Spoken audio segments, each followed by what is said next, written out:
नमामि धन्वन्तरिमादिदेवम्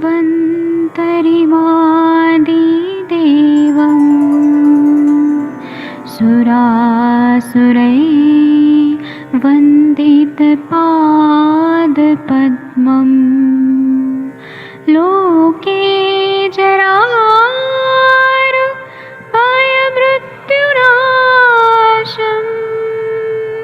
दातारमीशम् विविधौषधीनां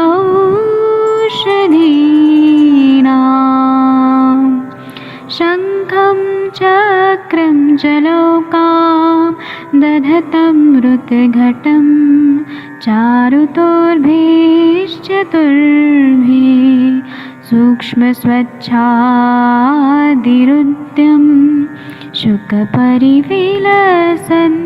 मौलिमम्भोजनेत्रम् कालाम्बोदोज्ज्वलाङ्गं कटितटविलसत् चारुपीताम्बराढ्यं वन्दे धन्वन्तरिन्तं निखिलगदमिव प्रौढदावाग्निनीलम्।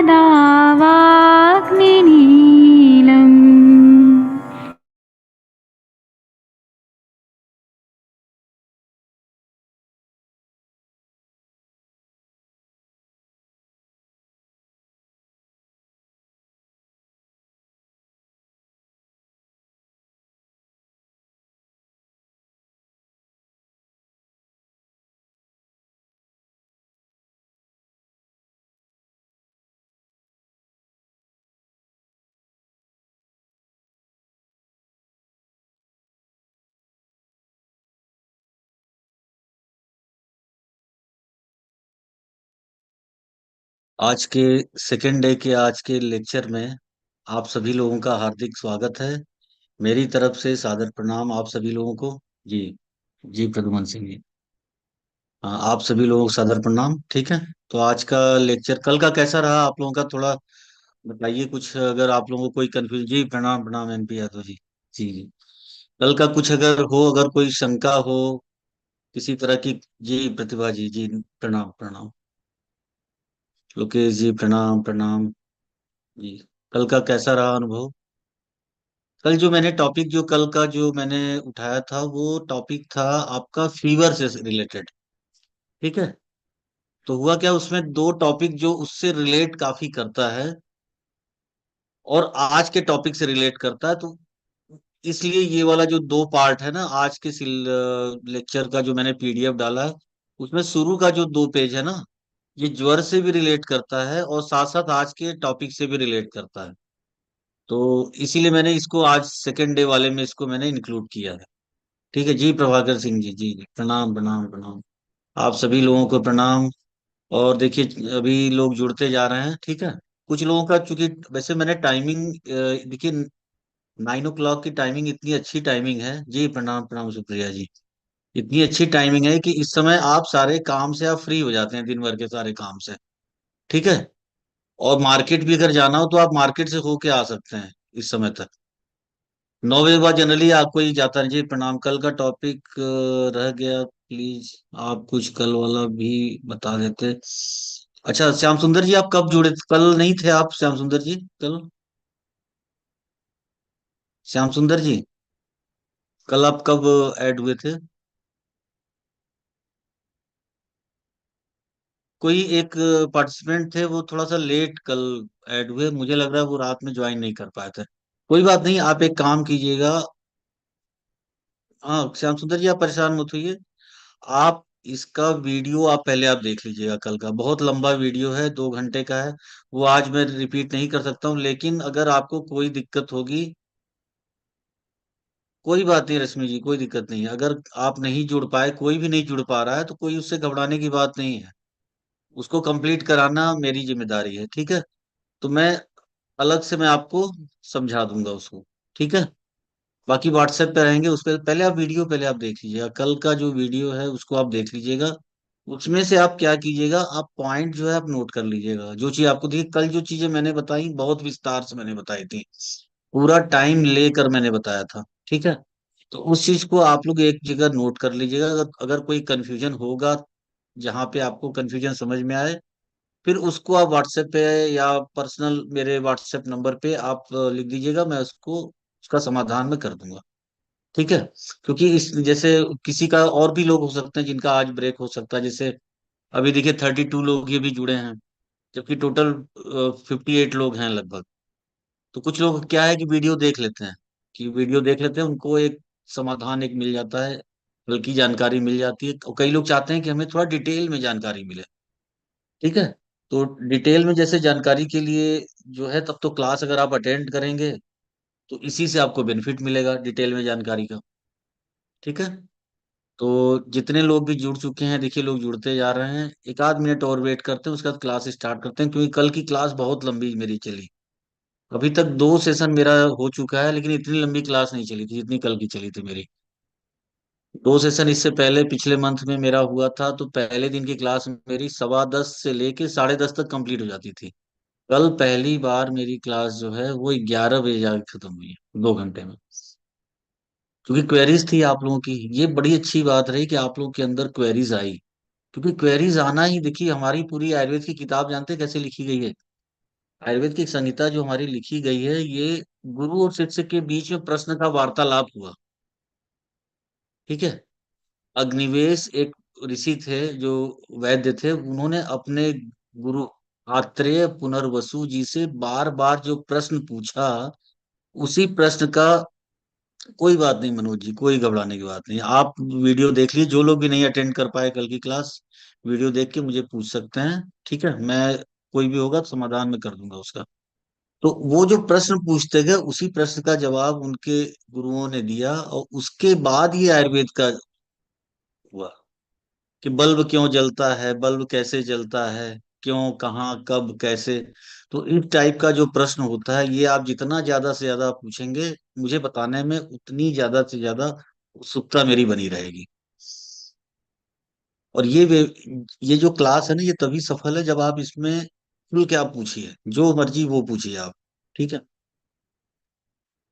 नहीं ग्रुप में देखिए पड़ा हुआ है मनोज जी, उसमें वीडियो लिंक उसमें देखिए ग्रुप में है पड़ा हुआ। ठीक है, उसमें वीडियो लिंक उसमें पड़ा हुआ है, तो उसमें आप देख लीजिएगा। नहीं होगा तो आज की क्लास अभी अटेंड कर लीजिए, उसके बाद मैं उसको फिर से मैं शेयर कर दूंगा कल का वीडियो, उसको आप देख लीजिएगा। ठीक है, तो आज का टॉपिक स्टार्ट करते हैं। ठीक है, सभी लोग तैयार हैं? आज हमारी, जैसे नहीं होता कि 7 दिन की हम समुद्री यात्रा पे चल रहे हैं या अंतरिक्ष की यात्रा पे चल रहे हैं, आप ये मान के चलिए कि मैं जो है आप लोगों को 7 दिन की समुद्र की यात्रा में लेके जा रहा हूँ। ठीक है, या 7 दिन की अंतरिक्ष यात्रा पे चले, तो आज हमारा दूसरा दिन है। और इस यात्रा में आप खो जाइए, इसको आप एंजॉय कीजिए इस यात्रा को। क्योंकि जब आप एंजॉय करेंगे एकदम रिलैक्स होके, जैसे मर्जी वैसे उठिए बैठिए, कोई दिक्कत नहीं। ठीक है, जैसे भी रिलैक्स हो करके, आप जितना रिलैक्स होके आप इसको सुनेंगे। आपका नंबर ग्रुप में नहीं है? अच्छा, ठीक है, मैं अभी मेरा नंबर आप नोट कर लीजिए, उसमें आप अपना नंबर भेजिए, मैं आपको ऐड कर दूंगा। ठीक है, 9758140983।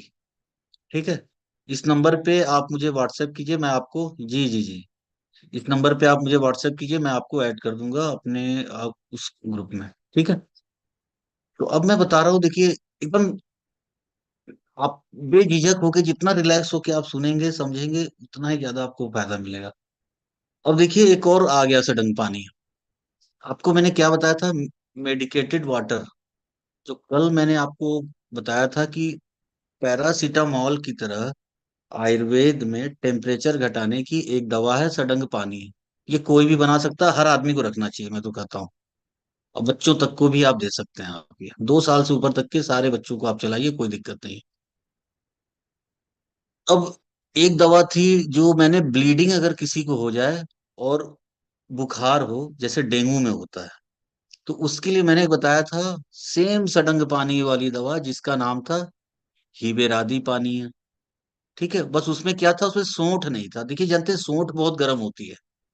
कभी भी किसी को पाइल्स फिशर फिस्टुला या इस टाइप की डिजीज हो तो उसमें सोंठ का प्रयोग जनरली मत कीजिए, नहीं करते। थोड़ा गर्म होती है ना, तो अगर कीजिए भी तो अल्प मात्रा में कीजिए। ठीक है। ऐसा नहीं है, कई बार आयुर्वेद में कई जगह सूंठ दी भी गई है, लेकिन ज्यादातर जगह अवॉइड किया गया है। तो हम हमें उसका ध्यान देना है कि अवॉइड किया गया, तो सूंठ हमें नहीं लेना है। जैसे अगर किसी को ब्लीडिंग होती है तो उसको अदरक वाली चाय मत दीजिए, सीधे सीधे आप ये समझ लीजिए। अदरक ही है, सूखी हुई अदरक मतलब सूंठ, यही सूंठ होती है। अब आज जो मैं टॉपिक एक बता रहा हूँ, ज्वरा तिसार लिखा हुआ है। ज्वरा तिसार का मतलब क्या है? किसी को फीवर है, साथ साथ उसको लूज मोशन हो गया। तो लूज मोशन होगा तो जाहिर सी बात है उसको क्या होगा, उसके शरीर से पानी निकलेगा। ठीक है। एक तो बुखार है, उसकी गर्मी के कारण भी पानी सूख रहा है। दूसरा, उसको पानी उसके शरीर से ज्यादा निकलेगा, उससे भी शरीर सूखेगा, ये ज्यादा खतरे वाली स्थिति होती है। केवल लूज मोशन हो कोई खतरा नहीं, केवल बुखार है कोई खतरा नहीं। लेकिन लूज मोशन के साथ अगर बुखार होता है तो ये डबल खतरा होता है। ठीक है। तो डबल खतरे को दूर करने के लिए देखिए एक और सडंग पानी यहाँ बना दिया गया, मेडिकेटेड वाटर। ये हमारे आयुर्वेद में लिखा हुआ है, लेकिन सबसे बड़ी दिक्कत है कि इसको भी लोग यूज नहीं करते। ये भी मैं बना के रखता हूँ। ज्यादा नहीं है मेरे पास, इसके 8-10 पैकेट बस रहते हैं, उससे ज्यादा नहीं रहते। कभी कोई पेशेंट इस टाइप के आ जाता है और ये साल भर चल जाएगा बड़े आराम से। इसमें देखिए एक दवा मिली हुई है तगर। तगर आपके सडंग पानी में भी था। दूसरी है नागर मोथा। इसको मैंने मोथा शब्द लिखा है। ठीक है। मैं थर्ड वाली दवा का नाम ले रहा हूँ। ये भी सडंग पानी में थी। इसके बाद है सौंठ, ये भी सडंग पानी में है। तो तीन दवा तो वही है जो सडंग पानी में आप यूज करते हैं, मतलब जो टेम्परेचर को कम करती है। और बाकी तीन दवा कौन सी है? अतिविषा, अतीस बोलते हैं। नाम उसका अतिविषा है, लेकिन ये विषैली नहीं होती है। ठीक है। अतिविषा बच्चों में भी देते हैं, अतिविषा। बिल्व, जिसको बेल बोलते हैं। इसके अलावा धान्यक, धनिया। और लोध्र एक दवा आती है। ये चार दवाइयां जो हैं आपके, जो लूज मोशन जो हो रहा है उसको ठीक करती है। और तीन दवाइयां इसमें पड़ी हुई हैं जो कि आपके फीवर को कंट्रोल करती हैं। तो इसका भी आपको मेडिकेटेड वाटर बनाना है। या तो आप काढ़े के रूप में दे सकते हैं, मैंने लिखा है काढ़े के रूप में, या तो मेडिकेटेड वाटर। और इसमें क्या कीजिए, सेम वही, इसको इसकी मात्रा रखिए। ये सारे द्रव्य जो है 100-100 ग्राम रहेंगे। 600 ग्राम हो गया। इसको भी वही, 8 गिलास पानी, 2 चम्मच चीनी डालिए उसमें। 8 गिलास पानी, 2 चम्मच चीनी और 1 चम्मच ये दवा मिला के अच्छे से पका दिए। उस व्यक्ति का लूज मोशन भी ठीक होगा इसी दवा से, और साथ ही साथ उस व्यक्ति का टेम्परेचर भी डाउन आप कर देंगे। सिंपल दवा है, मुश्किल से इसका खर्च आएगा एक व्यक्ति का एक डोज मुश्किल से 2 रुपए। जिस व्यक्ति को आप देंगे ना ये पीने के लिए, वो 2 रुपए इसकी डोज आएगी कॉस्ट। फिर आपको जो लेना है आप उससे ले सकते हैं, लेकिन डोज आएगी इसकी 2 रुपए। और सबसे बड़ी बात है कि लूज मोशन या फीवर में लोग एंटीबायोटिक चला देते हैं बहुत ज्यादा मात्रा में। उस एंटीबायोटिक से ज्वरा तिसार में हाँ मृत्युंजय रस दे सकते हैं, कोई दिक्कत नहीं। मृत्युंजय रस भी यूज कर सकते हैं ज्वरा तिसार में। आनंद भैरव रस भी यूज कर सकते हैं आप। ठीक है। संजीवनी वटी भी आप दे सकते हैं, कोई दिक्कत नहीं है। ठीक है, ये तीनों दवाइयाँ बहुत अच्छा काम करती हैं। मृत्युंजय रस भी दे सकते हैं। ठीक है। हाँ हाँ, साथ हो गए, कोई दिक्कत नहीं है। मेथड एक्चुअली क्या, सडंग पानी ना एक बनाने का एक तरीका होता है। ये इजाद हुआ, ये सडंग पानी जो पहली दवा हुई। हाँ देखिए, डोज सलोनी जी, डोज वही, 8 गिलास पानी उसमें 1 चम्मच ही मिलाना है। और ये सारे दवाइयां जो है ना, 100-100 ग्राम दिया, इसको दरदरा कूटना है, दरदरा, जिससे कि आप इसको छान सकें। और चीनी जरूर मिला दीजिएगा। तो जो आईवी ग्लूकोज का जो हम काम करते हैं ना, तो वो आईवी ग्लूकोज का ये काम करेगा। ये बॉडी का टेम्परेचर भी डाउन करेगा और साथ ही साथ आपका क्या करेगा, लूज मोशन को ये ठीक कर देगा। अच्छा, जानते हैं लूज मोशन होता क्यों है? लूज मोशन का कारण है कि शरीर में कोई भी चीज ऐसी आपकी पेट में चली गई जिसको कि आपकी आंतें पचा नहीं पा रही हैं। सिंपल भाषा में बता रहा हूँ, ठीक है। पचा नहीं पा रही है तो बॉडी क्या करती है, बॉडी को लगता है कि अब ये चीज पच नहीं रही है, तो अब ये चीज क्या होगी। मैंने आपको बताया था सबसे पहले, अगर कोई चीज नहीं पचती है तो इसका मतलब क्या है, वो कच्ची रह जाएगी। कच्ची से तात्पर्य आयुर्वेद में एक शब्द यूज किया गया है उसके लिए, आम। कोई भी चीज कच्चा है दैट इज आम। तो कच्चा है तो वो क्या बनेगा, वो फिर सड़ने लगेगा, वो आगे की स्टेज में नहीं जाएगा। और जब सड़ेगा तो पॉइजन निकलेंगे। इसके डर से बॉडी क्या करती है उसको, उसके बाद दो ही रास्ता है निकालने का, या तो उल्टी करा देगी आपको, या तो दस्त करा देगी।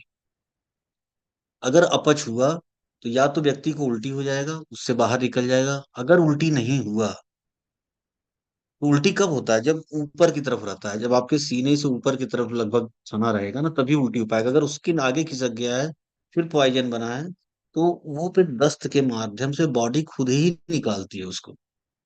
इसीलिए हमारे यहाँ आयुर्वेद में कभी भी किसी को लूज मोशन होता है तो उसको रोकने की दवा नहीं देते हैं। आपको पता है बिहार में एक घटना घटित हुई थी। कुछ बच्चों को क्या हुआ कि स्कूल में मिड डे मील में खाना दिया गया। मैं एकदम बहुत अच्छी जानकारी ऐसी दे रहा हूँ कि आप इसका जरूर पालन कीजिएगा। मिड डे मील में जब खाना दिया गया तो उस खाने में क्या हुआ कि कुछ ऐसी चीजें चली गई थी जो बासी हो या सड़ा हुआ हो, जैसा भी हो। एज विथ फीवर में vomiting is common symptom, patient vomiting then how we can give him.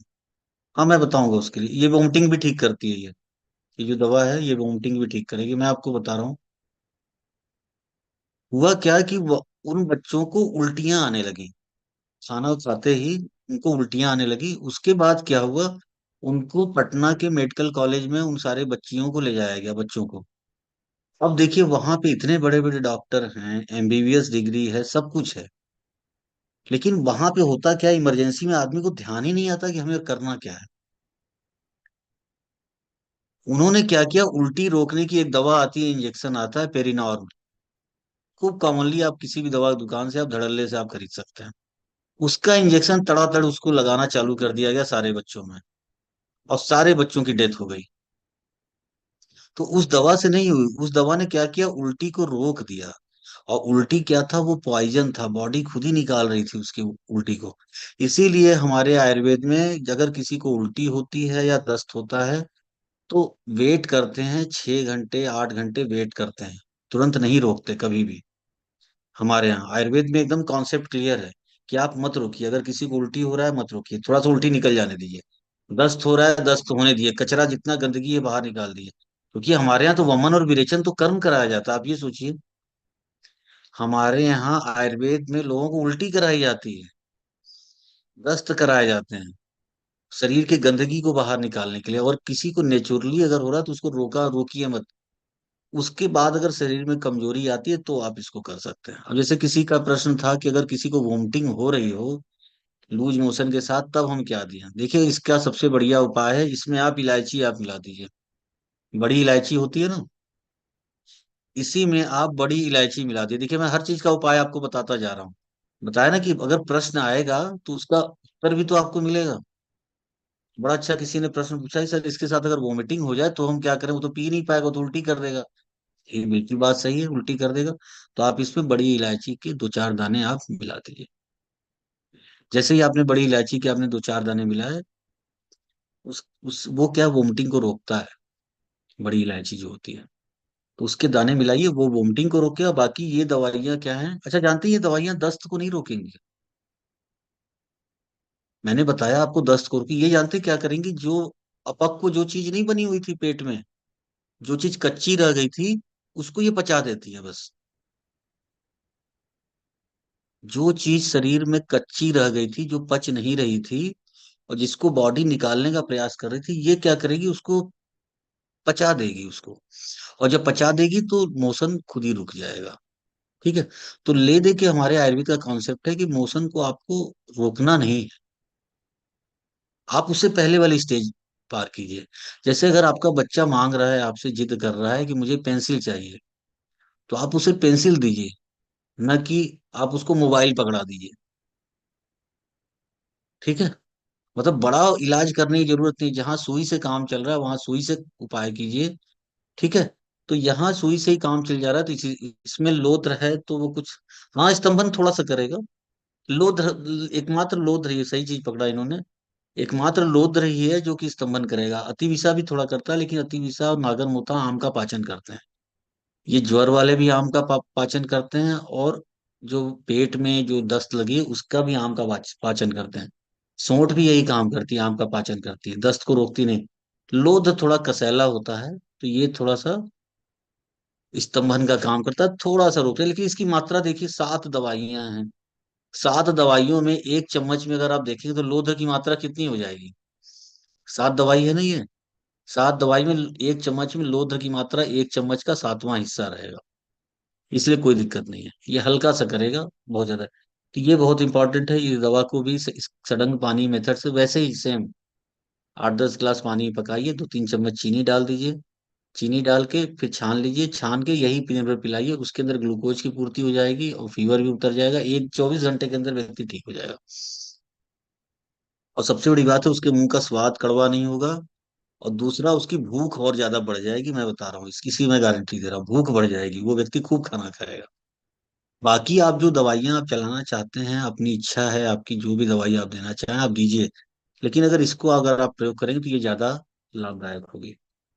अगली बीमारी जो मैंने बताया था कि फीवर का कॉम्प्लिकेशन होती है, दैट इज उसको बोलते हैं ब्लीडिंग डिसऑर्डर्स, जो हमारे आयुर्वेद में बताया गया, जिसको रक्त पित्त बोला गया है। कि शरीर में पित्त की वृद्धि हो जाती है और रक्त की भी वृद्धि हो जाती है। फिर दोनों, फिर उसमें जो पित्त होता है, जो बढ़ा हुआ जो पित्त होता है, ये हमारे ब्लड को बहुत ज्यादा डिस्टर्ब कर देता है। क्योंकि ब्लड की भी मात्रा बढ़ती है, ध्यान रखिएगा।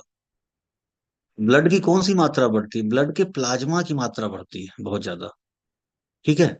प्लाज्मा की मात्रा, आरबीसी वगैरह की मात्रा नहीं बढ़ती, प्लाज्मा की मात्रा बढ़ती है। उसके बनिस्पत जो प्लेटलेट काउंट होता है, ये इसका रेशियो कम हो जाता है। जैसे आपके शरीर में 5 लीटर आपके शरीर में ब्लड है, ठीक है। 5 लीटर आपके शरीर में ब्लड है, और प्लेटलेट उसमें मान लीजिए 10 ग्राम है। लेकिन यही अगर ब्लड अगर 5 लीटर से अगर 7 लीटर हो जाए, और मैं 1 ml ब्लड ले जाके चेक करूं, तो उसमें हमें प्लेटलेट की संख्या तो कम ही मिलेगी ना। मिलेगी ना कम। उस रेशियो में, 5 लीटर की रेशियो में हमें प्लेटलेट जो मिलना चाहिए नॉर्मल जो होता है, अगर ब्लड की मात्रा अगर किसी भी कारण से अगर बढ़ जाती, जो कि रक्तपित्त में होता है, ठीक है, ब्लड की मात्रा किसी भी कारण से, प्लाज्मा की मात्रा बढ़ रही, तो आप तो ब्लड जो निकालते हैं तो प्लाज्मा ही तो निकालते हैं सारा। फिर आपने उसमें से आपने क्या चेक किया? आपने प्लेटलेट चेक किया। प्लेटलेट का आपको मात्रा पे कम नजर आएगा, क्योंकि आपने तो जो चीजें ली उसमें डाइल्यूशन हो गया ना, थोड़ा सा डाइल्यूट हो गया। अब जब डाइल्यूट हो गया तो इसकी मात्रा ये कम हो गई, तो इसके कारण ब्लीडिंग होती है। क्योंकि वो जगह जगह से लीक करता है, वो जो प्लाज्मा है जगह जगह से लीक करेगा। अब ये इसको बोलते हैं ब्लीडिंग डिसऑर्डर। अब इसकी देखिए, कुछ मैंने खाना पीना बताया कि कैसे खाना पीना आपको देना है। कोई भी गर्म चीज आपको नहीं देनी है, सिर्फ ठंडा उपाय बताया गया है।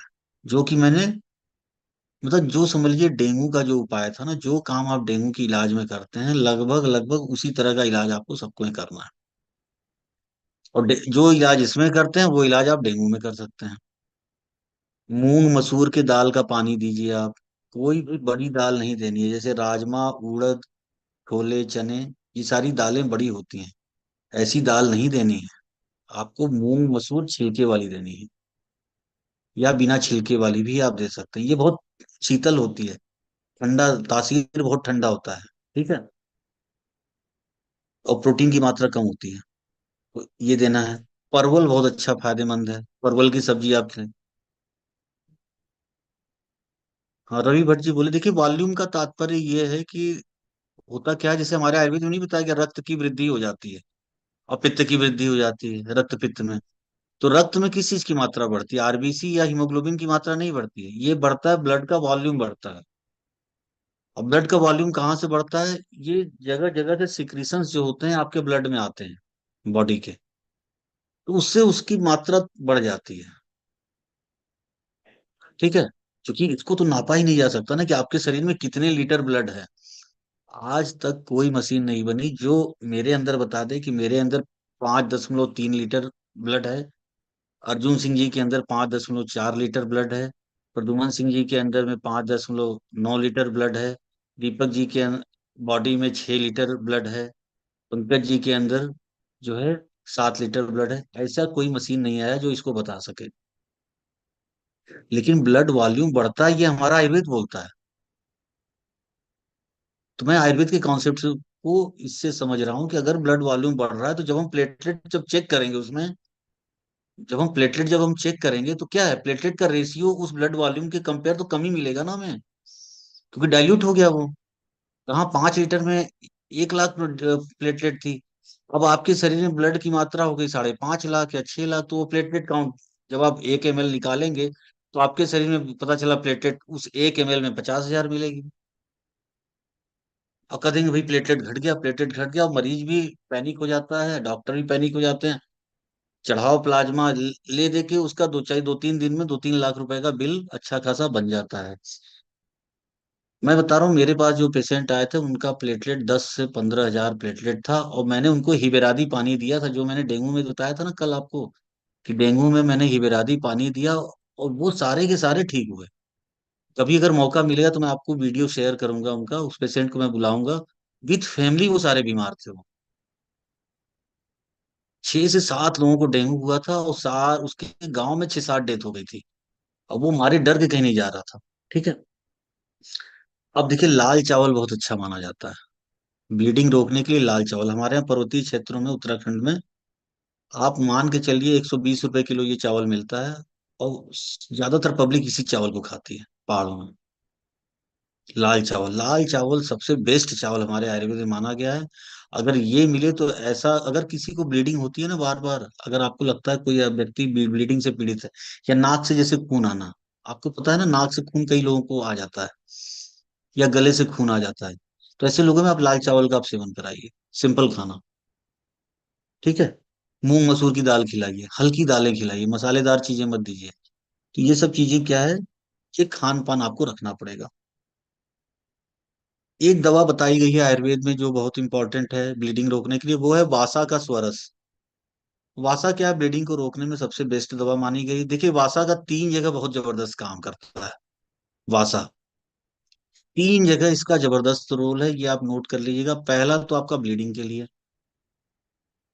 ठीक है। दूसरा आपका खांसी में बहुत अच्छा काम करता है, खांसी में। ठीक है। खांसी और रेस्पिरेटरी डिसऑर्डर्स में। तो वासा का काम क्या है, ये आपका जो भी कफ होता है इसको पिघलाती है बहुत जबरदस्त। ठीक है। तो वासा का दूसरा तो हो गया रेस्पिरेटरी सिस्टम में। पहला आपका हो गया ब्लीडिंग रोकने में, और तीसरा आपका फीवर में बहुत अच्छा काम करती है। पित्त होता है, बहुत कड़वा होता है, तो इसके पत्ते का, इसका पत्ता को मिल जाता है वासा, आप देखेंगे जगह जगह मिलता है, डार्क कलर की इसकी पत्तियां होती हैं। इसके पत्ते का स्वरस जो है आप प्रयोग कर सकते हैं, तो बहुत अच्छा लाभदायक है। इसके बाद देखिए खदिर होता है, खदिर, प्रियंगू, और लाल रंग की कंचनार। ठीक है। तो इसका प्रयोग भी आप शहद से कर सकते हैं, इसका पाउडर मिल जाता है मार्केट में, तो ये भी ब्लीडिंग को रोकता है। इसके बाद देखिए, जौ हमारे यहाँ बहुत अच्छा माना गया है, हमारे यहाँ जौ को बड़ा अमृत माना गया है, क्योंकि लघु है ना, जितनी भी छोटे कैलोरी वाली चीजें रहेंगी वो सारी ब्लीडिंग को रोकेंगी। जैसे मूंग मसूर की दाल, उसमें कैलोरी बहुत कम होता है, बहुत कम प्रोटीन होता है, तो वो ब्लीडिंग को रोकेगी। जौ जो है, जौ में कार्बोहाइड्रेट बहुत कम होता है, इसलिए डायबिटीज वाले को देते हैं। और ये जौ का सत्तू और चने का सत्तू, ये आप अगर किसी को अगर ब्लीडिंग की शिकायत हो ना, तो उसमें आप ये खान पान आप बता सकते हैं। और ये किस कौन सी ब्लीडिंग में बता रहा हूँ, चाहे पाइल्स फिशर फिस्टुला की ब्लीडिंग हो, चाहे पेशाब के रास्ते अगर किसी को ब्लीडिंग हो रही हो, चाहे महिलाओं को जो ब्लीडिंग होती है उस केस में भी आप ये खान पान तो आप बता ही सकते हैं ना, कि भाई ये खान पान आप रखो। चाहे महिलाओं की बीमारियां हो, चाहे पुरुषों की बीमारियां हो, चाहे नाक से खून आना, मैंने देखा कई बार यंग एज में भी 15-16 साल के बच्चों में भी नाक से खून आता है। तो आप कम से कम इतना तो बता सकते हैं कि भाई जौ का सत्तू और चने का सत्तू लो, पानी में घोलो, और हल्की सी चीनी मिला के उसको पिया करो दिन में एक बार। मैं बता रहा हूँ उसको ब्लीडिंग नहीं होगी कभी। और मूंग मसूर की दाल खाओ, और लाल चावल खाना हो तो लाल चावल खा लो। रोज नहीं खा सकते हो तो कभी कभी खा लो, हफ्ते में 2-3 दिन खा लो। उस व्यक्ति को कभी जीवन में नहीं होगी ब्लीडिंग। मतलब कुछ चीजें तो आहार से भी हम ठीक कर सकते हैं ना। वो- ये देखिए वासा स्वरस एक तो निकलता नहीं है, सबसे टफ है। वासा का पत्ता जो होता है बहुत हार्ड होता है, तो इसका स्वरस निकालने की विधि तो अलग बताई गई है हमारे आयुर्वेद में, लेकिन उस विधि से आप निकाल नहीं सकते। ठीक है, उस विधि से, उसमें बहुत टफ मेथड है, वो कोई नहीं निकाल सकता। तो इसको एक ऐसा उपाय कीजिए कि आधा कप पानी लीजिए, पत्ते को अच्छे से धो लीजिए, इसको फिर छोटे छोटे टुकड़े कर लीजिए, और मिक्सी में क्या करिए, मिक्सी में इसको लेकर के पीस लीजिए। ठीक है, और पाउडर हो जाए फिर कपड़े में डाल के इसको निचोड़ लीजिए, तो जो भी रस निकलता है, 1 चम्मच बहुत है, 1 चम्मच रस, और इसमें थोड़ा सा शहद मिला लीजिए, मिला के चटा दीजिए, ये ब्लीडिंग को रोकेगी। वासा सोरस is the drug of choice for bleeding disorder. ठीक है, तो इसका आप प्रयोग कर सकते हैं। अब देखिए, एक हिबेरादी काढ़ा भी बताया गया है। मैंने एक बताया था ना, डेंगू में हिबेरादी पानी, इसमें वही दवाई थी हिबेरादी पानी में जो सडंग पानी में होती है, बस सोंठ नहीं था। इसी तरह हिबेरादी काढ़ा है, इसमें देखिए तगर, धनिया, लाल चंदन, मुलेठी, गिलोय, खस। अब देखिए एक दवा इसमें मिली हुई है, जिसका नाम मैंने नहीं लिया, उसका नाम है निशोथ। अब ये क्या करती है, एक्चुअली क्या है, हमारे यहाँ आयुर्वेद में एक और ट्रीटमेंट बताया गया ब्लीडिंग डिसऑर्डर्स का। उसमें बताया गया, अगर किसी को ऊपर से अगर ब्लीडिंग हो रही हो तो उसको आप दस्त कराइए, और नीचे से अगर ब्लीडिंग हो रही हो तो आप उसको उल्टी कराइए। यही उपाय बताया गया है। अगर किसी को गले से ऊपर के रास्ते से ब्लीडिंग हो रही है, आंख, नाक, कान, गला, मुंह से अगर ब्लीडिंग हो रही है, तो ऐसे रोगियों में आप दस्त कराएंगे तो उसकी ब्लीडिंग रुक जाती है। और अगर नीचे के रास्ते से अगर ब्लीडिंग हो रही है, तो अगर आप उसको उल्टी कराएंगे तो उसकी ब्लीडिंग, नीचे वाली ब्लीडिंग उसकी रुक जाती है। ठीक है, तो इसमें देखिए निशोथ मिला हुआ है, तो ये वाला जो हिबेरादी काढ़ा है, ये आपके किस में काम आएगा, ये इसमें साथ साथ में आप लिख लीजिएगा, ये उस जगह काम आएगा जिसको ऊपर के रास्ते से ब्लीडिंग हो रही है, उसमें ये काम आएगा। नीचे के रास्ते से अगर किसी को ब्लीडिंग हो रही है, चाहे पेशाब के रास्ते या महिलाओं को अगर किसी प्रकार की ब्लीडिंग हो रही है, तो उसमें ये नहीं देना है। ठीक है, या लैट्रिन के रास्ते अगर ब्लीडिंग हो रही है, तो उस केस में इसको आपको नहीं देना है। इसको आपको देना है अगर किसी को नाक के रास्ते ब्लीडिंग हो रही है, मुंह के रास्ते ब्लीडिंग हो जा रही है, या खांसी के द्वारा अगर ब्लीडिंग हो जा रही है। ये यही 3 चीजें हैं, खाने की नली वाला, सांस की नली वाला, और नाक वाला। ये 3 चीजें होंगी। तो इस इन तीनों के द्वारा अगर ब्लीडिंग हो रही है, तब आप इसको चलाएंगे हल, इससे थोड़ा तो मोशन आएगा, तो इससे क्या है, ऊपर की ब्लीडिंग रुक जाती है। इसके बाद एक और उपाय है, ये भी उपाय आप कर सकते हैं। नहीं, पायरिया अलग चीज है दीपक जी, पायरिया तो अलग है, पायरिया का मैं अलग उपाय मैं बताऊंगा। पायरिया पायरिया में आपको क्या करना है, वो बाद की क्लास में मैं बताऊंगा। देखिए, धनिया, वासा, द्राक्षा, पित्त पापड़ा, आंवला, इसका शीत कषाय बनाना है। शीत कषाय क्या होता है, शीत कषाय का मतलब होता है, कषाय मतलब होता है काढ़ा, शीत मतलब होता है ठंडा। अब काढ़ा तो ठंडा होता ही नहीं है, काढ़ा तो हम पका के लेते हैं। इसको क्या करते हैं, कोई भी कहीं भी ऐसी चीजें लिखी हो तो इसका मतलब कि रात में इस दवाई को भिगो देना है 1 कप पानी में, थोड़ा सा 1 चम्मच लेके, और सुबह मसल के छान के पिला देना है। ठीक है, तो ये होता है शीत कषाय, तो इसका प्रयोग आप कर सकते हैं। अब एक टेबलेट आती है, उसका नाम है एलादी वटी। नेक्स्ट पेज पे आप देखिएगा, एलादी वटी लिखा है मैंने। ये अगर किसी को ब्लीडिंग अगर हो रही है, मुंह के रास्ते से अगर ब्लीडिंग अगर किसी को हो रही है, तो एलादी वटी आप चूसने के लिए आप दे सकते हैं। तो गले से नहीं ब्लीडिंग होती है कभी कभी आपके पास, हाँ, शीत कसाय का मतलब हिम होता है, हिम कल्पना मतलब ठंडा होता है ये। ठीक है, तो एलादी वटी नहीं आपके पास कोई घर में आस पड़ोस, बोले खांसते खांसते ब्लड आ जा रहा है थोड़ा सा, कभी कभी बोलते हैं ना, खांसते खांसते ब्लड आ रहा है, आप या तो इलायची सिंपल उसको दे दिए चूसने के लिए, उसको ब्लीडिंग नहीं होगी। या तो एलादी वटी आती है, ये चूसने के लिए दे दीजिए, ये ब्लीडिंग को रोकती है बहुत अच्छा, गले वाली ब्लीडिंग की। अगर लोकल अगर रप्चर अंदर की बीमारी अगर नहीं है किसी को, गले की केवल वेसल्स जो होती है ना, गले की जो खांसते खांसते जो ब्लड वेसल है, वो अगर रप्चर कर जा रही है जिसके कारण ब्लीडिंग हो रहा है, तो इसमें बड़ा अच्छा काम करती है, इसको आप दे सकते हैं, कोई दिक्कत नहीं। अब अगला है नाक से अगर किसी को ब्लीडिंग अगर आ रही है। ठीक है, तो नाक से जो ब्लीडिंग आ रही है उसका उपाय तो मैंने बता ही दिया कि क्या क्या खाना पीना आप चला सकते हैं। ठीक है, सिंपल आप ये मान के चलिए, जो मैंने हिबेरादी पानी, देखिए मैं बार बार उसका नाम लूंगा, हिबेरादी पानी जो मैंने आपको डेंगू में बताया था ना, उसका नाम मैंने यहाँ नहीं लिखा हुआ है। लेकिन उसको आप नोट करके रख लीजिए, वो ब्लीडिंग बहुत अच्छा रोकता है। मैं बता रहा हूँ, मेरा पेशेंट अभी आया था 2 साल पहले, उसका डेंगू का मैंने इलाज कराया था। नहीं, टॉन्सिल में नहीं। टॉन्सिल में अलग चीज है, टॉन्सिल तो एक सूजन है। गले में एलर्जी के कारण सूजन आ जा रही है, जिसके कारण टॉन्सिल हो रहा है। ठीक है। तो टॉन्सिल में नहीं देना, ये ब्लीडिंग के लिए मैं बता रहा हूँ, अगर कहीं ब्लीडिंग हो जा रही है तो उस पेशेंट को पता नहीं क्यों मुझे फोन कर रहा है कि सर वही दीजिए, पानी वाली दवाई मुझे ब्लीडिंग में बड़ा आराम मिलता है जब मैं उसको पी लेता हूँ 5-6 दिन। तो मैं 1-2 महीने तक फिट हो जाता हूँ। तो मैंने कहा कौन सी दवाई? तो वही हिबेरादी पानी है। उसको डेंगू हुआ था, मैंने वही चलाया था, उसी से वो ठीक हुआ था। और तब से वो ले जाता है मेरे से।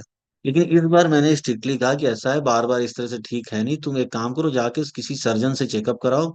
मुझे लग रहा है कि अंदर तुमको पाइल्स है तुमको। तो सही में उसको बाहर मस्से नहीं थे पाइल्स के, उसको शरीर अंदर पाइल्स के मस्से मिले। तो डॉक्टर साहब ने, जो सर्जन साहब थे, उन्होंने उसका आयुर्वेदिक तरीके से उपाय किया, कुछ कहा कि ये चीजें आप चलाओ। फिर भी वो ले गया मेरी दवाई कि सर अगर मान लीजिए ब्लीडिंग हो जाए तो आप अपनी दवा दे दीजिए, हिबेरादी पानी, उससे मेरी ब्लीडिंग नहीं होती थी। ठीक है। तो ऐसा नहीं कि उसके अंदर प्लेटलेट की कमी है इसलिए ब्लीडिंग हो रही है। उसके अंदर भरपूर प्लेटलेट है। लेकिन वहां की वेसल्स क्या है, फूल जाती हैं तो कमजोर हो जाती हैं। कमजोर हो जाती हैं तो फट के बाहर निकल जाता है ब्लड। तो ये उसको रोकती है ये चीजें। तो हिबेरादी पानी आप हर जगह आप ध्यान रखिएगा, वो आप चला सकते हैं। अब देखिए, नाक से अगर किसी को ब्लीडिंग हो रही है तो एक दूब दूब घास आती है, दूब घास का रस आप डाल सकते हैं नाक में। प्याज का रस भी बहुत फायदेमंद होता है अगर नाक से अगर किसी को ब्लड आ रहा है। दूध जो होता है, जो मिल्क होता है, कच्चा दूध तो खास तौर से बहुत अच्छा फायदा करता है। ये भी कच्चा दूध, ये भी नाक पे अगर आप लगाएंगे ना अंदर की तरफ, तो ये क्या करता है, वहां की जो ब्लड वेसल होती है, इसको क्या है, आधा रक्तपित्त में कैसे काम करेगा, शोर लिखा है इन्होंने। ठीक है। तो दूर्वा सोरस हो गया, प्याज दूब का, प्याज का सोरस, ईख का रस जो हो गया, ठीक है, इसका ही प्रयोग कर सकते हैं। दूध का भी जो होता है इसका ही प्रयोग कर सकते हैं। अनार का फूल जो होता है, इसका रस भी आप निकाल सकते हैं। इसको भी अगर आप नाक में देंगे तो नाक के रक्तपित्त को, नाक से जो ब्लीडिंग हो रही है, उसको ये चेक कर देता है।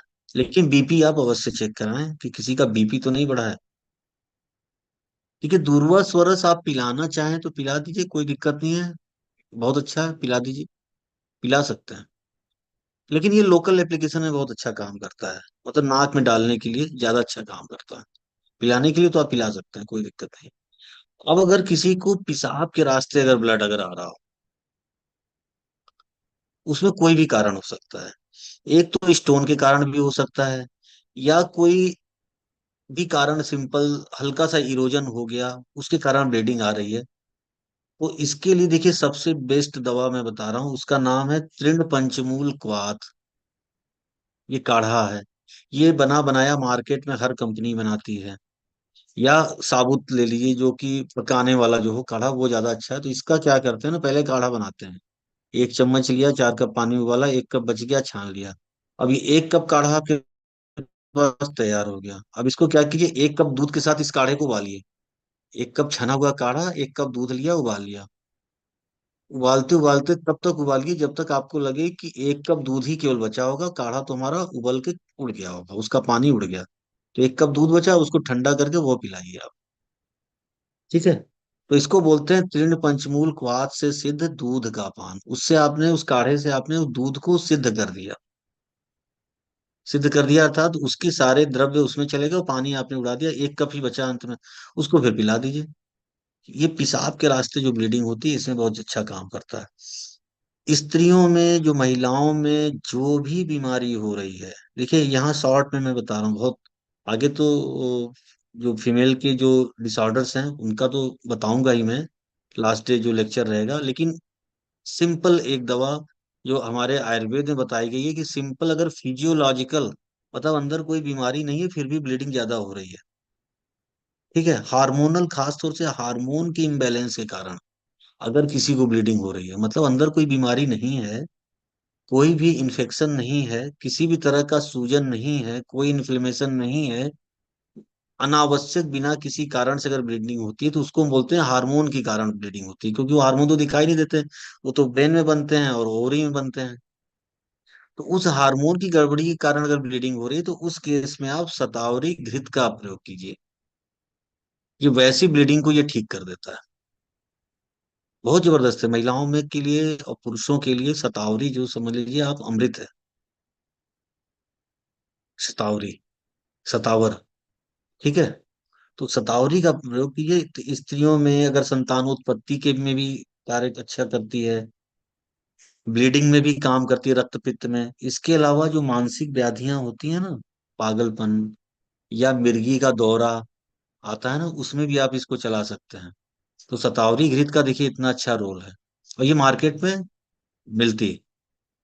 ठीक है, कोई दिक्कत नहीं। शतावरी घृत बनाने को अगर चाहें तो आप घर में भी बना सकते हैं।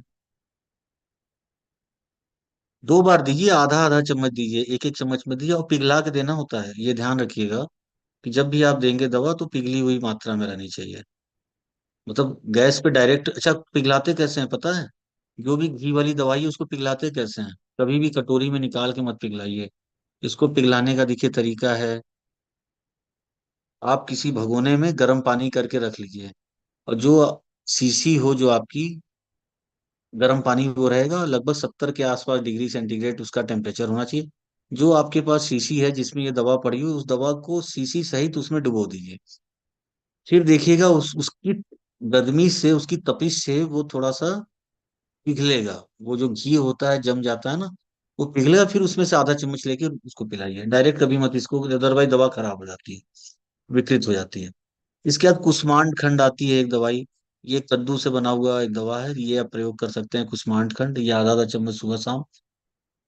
इसके बाद आंवला पिपली, आंवला 50 ग्राम, पिपली 50 ग्राम, और लौह की भस्म 10 ग्राम। इसका एक मिक्सचर बना लिए, 110 ग्राम हो गया। अब इसमें से ये जो दवाई है 1/3 चम्मच सुबह शाम रोगी को आप दीजिए। तो ये भी सभी प्रकार के ब्लीडिंग को ये ठीक करती है। एक आसव आता है, उसका नाम है उसीर आसव, उचीर का बना हुआ। ये भी 2-2 चम्मच 3 बार आप चला सकते हैं। ये भी ब्लीडिंग को रोकता है। उसीर से तात्पर्य खस, खस का बना हुआ आसव है। इसके बाद बोल परपटी आती है और बोल बद्ध रस आता है। डोज वही है, एक एक गोली सुबह शाम। तो ये भी आप चलाइए, एक एक दो दो तीन तीन गोली भी खिला दिए, कोई साइड इफेक्ट नहीं होता इसका। ठीक है, बोल बदरस या बोल परपट्टी, एक एक गोली या दो दो गोली दे दिए। तो ये भी ब्लीडिंग में, महिलाओं की बीमारियों में खास तौर से इस दवा को चलाते हैं। तो एक शतावरी घृत चला दिया, अगर महिलाओं में ब्लीडिंग हो रही है शतावरी घृत चला दिया। दूसरा आपने क्या चला दिया? बोल बदरस चला दिया, और हिबेरादी पानी पिला दिया कभी कभी। सारी ब्लीडिंग रुक जाएगी, अगर कोई बीमारी नहीं है तो। और अगर कोई बीमारी है तो वो भी ठीक हो जाएगी। ठीक है। अब पथ्य मतलब डाइट क्या होती है? ब्लीडिंग डिसऑर्डर से हम डाइट किस प्रकार की देते हैं रोगियों को? खाना पीना देखिए, बकरी का दूध बहुत इंपॉर्टेंट है। तरबूज बहुत फायदेमंद होता है। कमल कंद आता है, कमल का जो वो, पौधा होता है जो जल में पाया जाता है, कमल, उसका कंद होता है। ठीक है। और इसका कमल कंद का वो भी मिल, हाँ कमल कंद, इसका भी आप प्रयोग कर सकते हैं। ठीक है। तो इसकी डंठल देखिए मार्केट में मिलती है, उसकी भी लोग सब्जी खाते हैं। है ना, मिलता है ना कमल का, की डंठल मिलती है ना, खूब खाते हैं। जी जी दीपक जी। कुष्मांड आपको पता ही है। ठीक है। कद्दू का प्रयोग, ये आप खिलाइए, ठंडा होता है ना। मतलब पेठा आप खिला सकते हैं बहुत अच्छे से।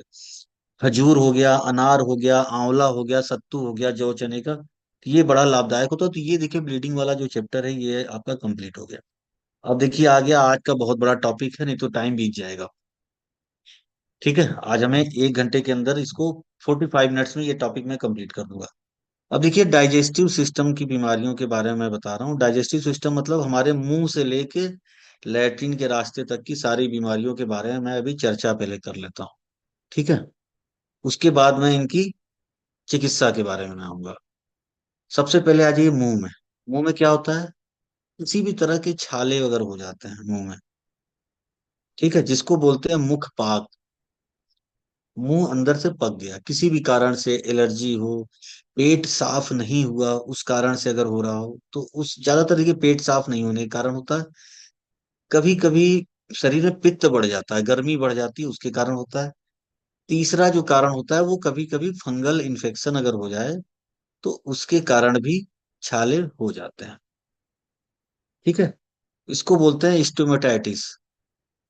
एक दूसरी प्रॉब्लम होती है उसी के बगल में मैंने लिखा है फेरिंजाइटिस। फेरिंजाइटिस मतलब अगर कोई व्यक्ति या आपके घर में आस पड़ोस में, मुझे लग रहा है 45 लोग जुड़े हैं, इनमें से सब लोग में कोई इसमें से 10 लोगों में ये समस्या होगी। वो बोलेंगे जी गले में मुझे लगता है कुछ है, बार बार जैसे लगता है गले में कुछ है, खराश जिसको हम बोलते हैं, है ना, गले में खराश हो जाती है, कि गले में मुझे कुछ लगता है कुछ है अटका हुआ। आप पता कीजिएगा उस व्यक्ति को एसिड जरूर बनता होगा।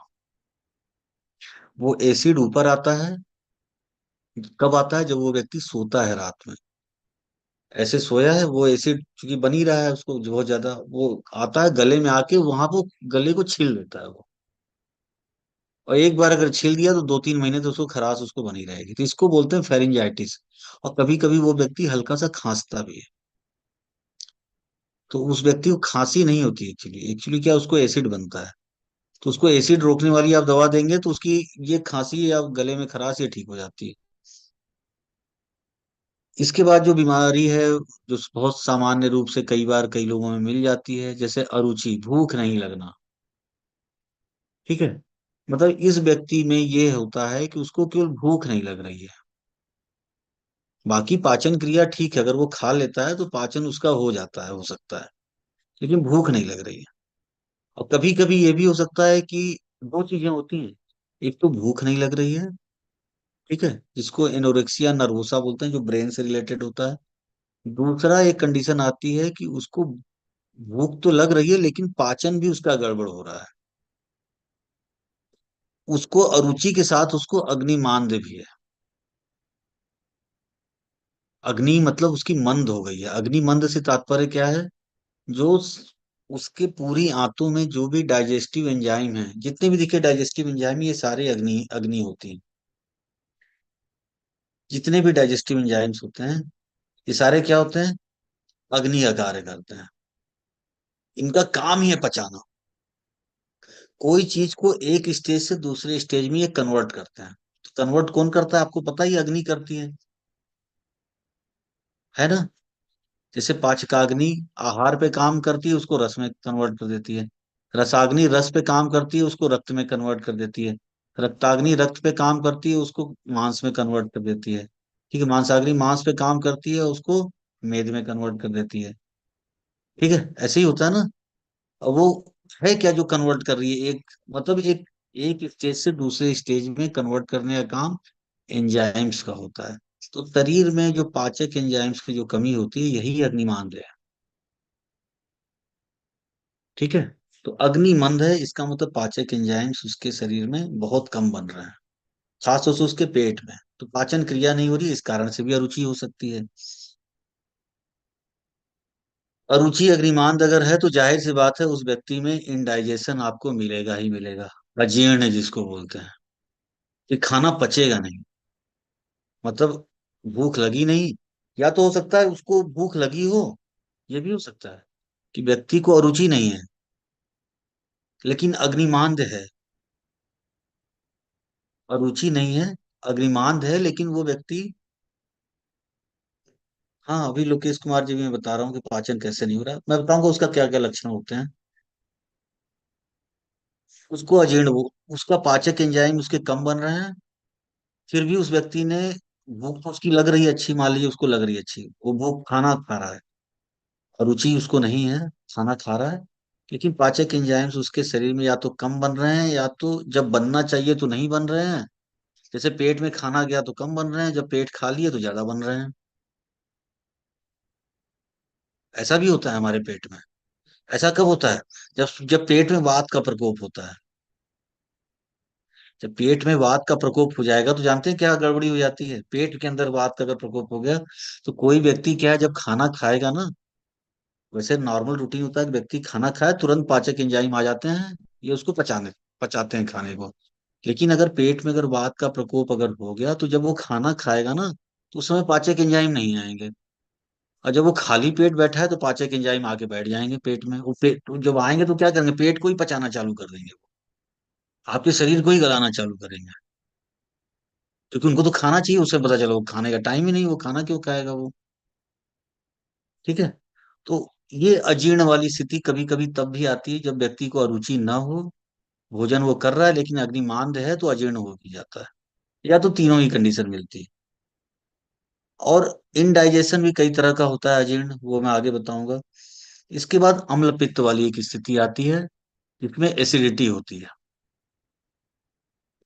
जी अग्निमांद, प्रतिभा जी, अग्निमांद से तात्पर्य है कि जो भी डाइजेस्टिव एंजाइम आपके, जैसे लार है, आपकी लार में एक एंजाइम होता है टाइलिन, वो आपके मुंह में ही पचा देता है रोटी को। ठीक है। जी प्रतिभा जी, वो टाइलिन जो है वो हमारे लार में होता है तो इसकी मात्रा कम होगी। जब वो स्टमक में जाएगा तो स्टमक में भी कई तरह के आपके एंजाइम्स होते हैं, पेप्सिन वगैरह एंजाइम होते हैं। ठीक है। पेप्सिन हो गया, हाइड्रोक्लोरिक एसिड हो गया, म्यूकस हो गया, ये सारे, ये सब पचाने में जो भी चीजें हेल्प करती हैं वो सारी चीजें क्या है, अग्नि है, इनका काम। तो इनकी मात्रा अगर किसी कारण से डिस्टर्ब हो जाए या तो सही समय पे ना हो तो इसको भी हम अग्निमांद्य बोलेंगे। जैसे आपको पैसे की आज जरूरत है, ठीक है, पैसा है कहीं रखा हुआ लेकिन वो आपको नहीं मिल पाया, वो पैसा तो आपके लिए बेकार है ना, आप तो यही बोलेंगे ना आपको पैसे की कमी है। जिस दिन जरूरत है उस दिन आपको पैसा नहीं मिला। आज आपको इमरजेंसी है, आज आपको पैसे की जरूरत है, आज आपको नहीं मिला, कल मिल रहा है, कल कल आपको जरूरत नहीं है, तो आप तो यही बोलेंगे कि पैसे की कमी है, मतलब अग्निमांद है। तो अग्निमांद में क्या होता है, कभी कभी एंजाइम्स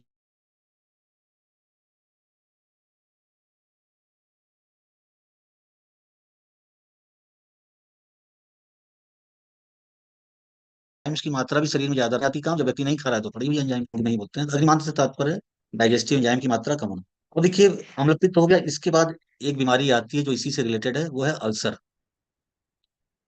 अल्सर, अल्सर क्या है? अल्सर से तात्पर्य है आपके घाव बन जाना आपके स्टमक में, और ड्यूडेनम, दो होता है स्टमक, मतलब जो खाने की थैली है उस थैली में घाव बन जाना, उसको गैस्ट्रिक अल्सर बोलते हैं। और इसके आगे एक रास्ता होता है ऐसे सी आकार का, जब वो जहां वो थैली खत्म होती है वहां से आपकी छोटी आंत चालू हो जाती है, लगभग 4 मीटर लंबी होती है, ऐसे ऐसे ऐसे पूरे आंत में फैली होती है, लगभग 4 मीटर लंबी होती है। तो इसको बोलते हैं, जैसे ही वो सी आकार जब में मुड़ती है तो उसको बोलते हैं ड्यूडेनम। तो वहां का अल्सर होता है जिसको ड्यूडनल अल्सर बोलते हैं। ठीक है। तो ये इसमें एक चीज होती है। तो अब मैं बता रहा हूँ, यहाँ तक का टॉपिक मैं अभी पहले क्लियर कर रहा हूँ क्योंकि इसकी आगे की बीमारी थोड़ी अलग है। यहाँ तक की जो टॉपिक है वो, उसका इलाज लगभग एक जैसा है। 1 से 6 नंबर तक की जो बीमारियां मैंने लिखी इनका इलाज लगभग एक जैसा है। समझ गए? अब आपको कहाँ तक की बीमारी मैंने बताई। मुंह से चलिए, फेरिंग्स में चलिए, स्टमक में चलिए, ठीक है, अरुचि अग्निमांद अजीर्ण हो गया, इसके बाद आपका आ जाएगा अल्सर वाली जो बीमारी है। इनका इलाज अलग है, और इसके बाद की बीमारियां अलग हैं, उनका इलाज अलग तरीके से होता है। तो अब मैं स्टार्ट करता हूँ स्टोमेटाइटिस से। स्टोमेटाइटिस में आप देखिए, हिमालय की बड़ी अच्छी एक दवाई आती है, उसको मैंने बहुत प्रयोग कराया। अगर किसी को छाले हो जाते हैं तो हायोरा एसजी नाम की एक क्रीम आती है छोटी सी। अगर किसी को बार बार जैसे छाले नहीं होते हैं, या हो गया बेचारा परेशान है, आप कुछ मत करो, आप इसको दे दो, ये क्रीम आती है हायोरा एसजी, मुंह में डालना है उसको, ट्यूब आती है छोटी सी, बोलिए कि इसको लो, मुंह में लगाओ और मुंह में चलाते रहो, और थूकना नहीं है इसको। स्वाद बहुत अच्छा है, वो उसको खाता रहेगा और निगल सकता है उसको। मैं बता रहा हूँ 24, अगर सुबह उसने लिया शाम तक वो ठीक हो जाएगा। विटामिन B12 का, विटामिन बी का कैप्सूल या बीकासूल आपको देने की जरूरत ही नहीं पड़ेगी। लोग बीकासूल का कैप्सूल खुला खिला देते हैं, तो बीकासूल खा लो उससे ठीक होगा, तो उससे नहीं ठीक होगा क्योंकि वो कुछ और कारण से हुआ है। तो ये हायोरा एसजी क्रीम होती होती है, ये बहुत फायदा करती है। ओरो टी एक दवाई आती है, अगर ज्यादा छाले हो गए हों, ज्यादा घाव हो गया हो मुंह में, तो उस कंडीशन में ओरो टी एक गर्गलिंग करने के लिए लिक्विड आता है हिमालय का, तो इसका एक एक दो दो चम्मच ले लीजिए, उससे गर्गलिंग कराइए और उसके बाद आप हायोरा एसजी क्रीम लगवाइए, ये भी बहुत अच्छा फायदा करता है। अगर ये सारी चीजें नहीं अवेलेबल हो तो एक टंकड़ आती है, एक टंकड़ नाम की एक भस्म आती है आयुर्वेद में, जो बोरेक्स होता है पाउडर। तो इस टंकड़ की भस्म जो है ना, इतनी सी, एक चुटकी लिया 1 कप पानी में, हल्के गर्म पानी में 1 चुटकी मिलाया, इससे आपने कुल्ला करवाइए, तो ये भी छाले को ठीक करती है। मतलब ये सारी चीजें गरारा करने वाली हैं। बाकी हायोरा एसजी को मुंह में लगाना है, क्रीम होती है, और इसको आप खा भी सकते हैं, बाकी दो चीजें। और बाकी क्या करना चाहिए, मैंने बताया पेट साफ रखिए। पेट साफ रखेंगे तो क्या है, पित्त उसका बाहर निकलता रहेगा, और कफ भी जो होता है वो भी बाद में निकलेगा। कफ लास्ट में निकलता है ना, जब हम किसी को दस्त कराते हैं तो पहले पित्त निकलता, पहले वात निकलता है, फिर पित्त निकलता है, बाद में सबसे लास्ट में म्यूकस निकलता है, कचरा, कफ। तो कफ भी निकल जाता है, तो कफ पित्त साफ रहेगा तो उसको स्टोमेटाइटिस नहीं रहेगी। कब्ज वाले लोगों को ज्यादा देखिए। इसके लिए क्या कर सकते हैं आप, 1 चम्मच हरड़ का पाउडर रात में हल्के गर्म पानी से दे दीजिए, कुछ नहीं करना, सिंपल इलाज है। इसके बाद एक काढ़ा आता है, जात्यादि काढ़ा। अच्छा हाँ, चमेली का पत्ता बड़ा फायदेमंद है। अगर कहीं भी घाव हो जाता है तो चमेली का पत्ता चबाने के लिए दीजिए, ये घाव को भर देता है। ठीक है, चमेली का पत्ता आप प्रयोग कर सकते हैं, मुंह में डाल के चबाए या चबा के उसको थूक दें, अगर मुंह में छाले हैं केवल तो। अगर पेट में छाले हैं, अल्सर वगैरह है, तो इसी चमेली के पत्ते को चबाते चबाते वो पानी से निकल सकता है, तो अंदर के घाव को वो ठीक करेगा। जो अल्सर होते हैं, अल्सर वाले केस में चमेली का पत्ता बेस्ट है, बहुत फायदा करता है। तो एक जात्यादि काढ़ा आता है, ये अगर मुंह में अगर व्रण अगर हो जाए, कोई भी ज्यादा घाव हो जाए, तो इस काढ़े को पका के रख लीजिए, इससे उसको गरारा करेगा। अगली बीमारी मैंने बताया था, गले में खराश, जिसको फेरिंजाइटिस बोलते हैं। ये खांसी नहीं होता ये, कुछ लोग इसको कहते हैं जी खांसी हो रही है, मरीज आके बोलता है सर हमको, मुझे खांसी हो रही है। अब मैं जब पता करता हूँ तो उनका क्या होती है खांसी, अभी तो नहीं खांस रहे हो तुम? कहा जी अभी तो नहीं आ रही मेरे। हमका क्या होता है, कह रहे जी बार बार गले में कुछ लगता है थूकने। हमका तो वो खांसी थोड़े ना, वो तो खराश है वो। और खराश का कारण क्या है, मैंने आपको बताया, एसिड बनता है, गले में आता है, गले को छील देता है। तो इसमें एसिड को ठीक करने की दवाई देते हैं। दूसरा, मुलेठी की लकड़ी आप प्रयोग कर सकते हैं, ये चूसेगा व्यक्ति ना, तो गले में जो छिल गया है ना, उसका एसिड से जो भी नुकसान हुआ है उसके गले में, उस नुकसान को ये मुलेठी जो है भर देती है। मुलेठी जो है बहुत अच्छा घाव को ठीक करती है। देखिए, मुलेठी घाव को ठीक करती है, शहद, प्राचीन काल में यही सारी दवाइयां थी, मुलेठी, घी, शहद और चमेली का पत्ता, इसी से घाव को वो ठीक करते थे प्राचीन काल में। चाहे किसी भी तरह की चोट हो, चाहे किसी भी तरह का कुछ भी हो, इन्हीं 4 चीजों का वो प्रयोग करते थे हर जगह। और भी चीजें थी वो, कुछ सफाई करने वाली थी, लेकिन घाव भरने वाली यही दवाई है। अच्छा, मॉडर्न में कोई भी दवा घाव भरने वाली नहीं है। आप आज आप नोट कर लीजिए, और नहीं हो तो गूगल पे आप सर्च कीजिएगा, मॉडर्न में आज तक एक दवा नहीं आई जो घाव को भरती है। घाव अपने से भरता है शरीर में, वो बस एक काम करते हैं, एंटीसेप्टिक क्रीम लगा देते हैं, कोई इन्फेक्शन हो, बाकी घाव अपने से ही भरता है। मॉडर्न में कोई दवाई नहीं है। हमारे आयुर्वेद में ये 4 चीजें हैं जो घाव भरती हैं। घी हो गया, मलाई हो गया, मलाई भी घाव भरती है, घी, मलाई। मुंह में छाले ज्यादा हो तो मलाई का भी आप प्रयोग कर सकते हैं, घी का प्रयोग कीजिए। मुंह में चोट लग जाए अगर ना कभी, तो घी लगाइए उस पर, घी से ठीक हो जाता है। मलाई लगा दीजिए, मलाई से ठीक हो जाता है। आज मलाई लगाए, सुबह तक घाव ठीक मुंह का, मैं बता रहा हूँ। मलाई लगा के मुंह में रखे रहिए, बहुत जबरदस्त मैं बता रहा हूँ उपाय आपको। क्योंकि दोनों ठंडे होते हैं, घी भी ठंडा होता है, मलाई भी ठंडी होती है। ठीक है, दूध नहीं काम करेगा, लेकिन मलाई, मलाई घाव भरती है, घी भरता है मलाई। शहद क्या है, शरीर के बाहर के घाव के लिए ठीक रहता है। मुलेठी घाव को भरती है, चमेली का पत्ता घाव को भरता है। तो ये जो भी घाव आपके गले में मुंह में हुआ है, तो इसमें बहुत जबरदस्त काम करता है ये।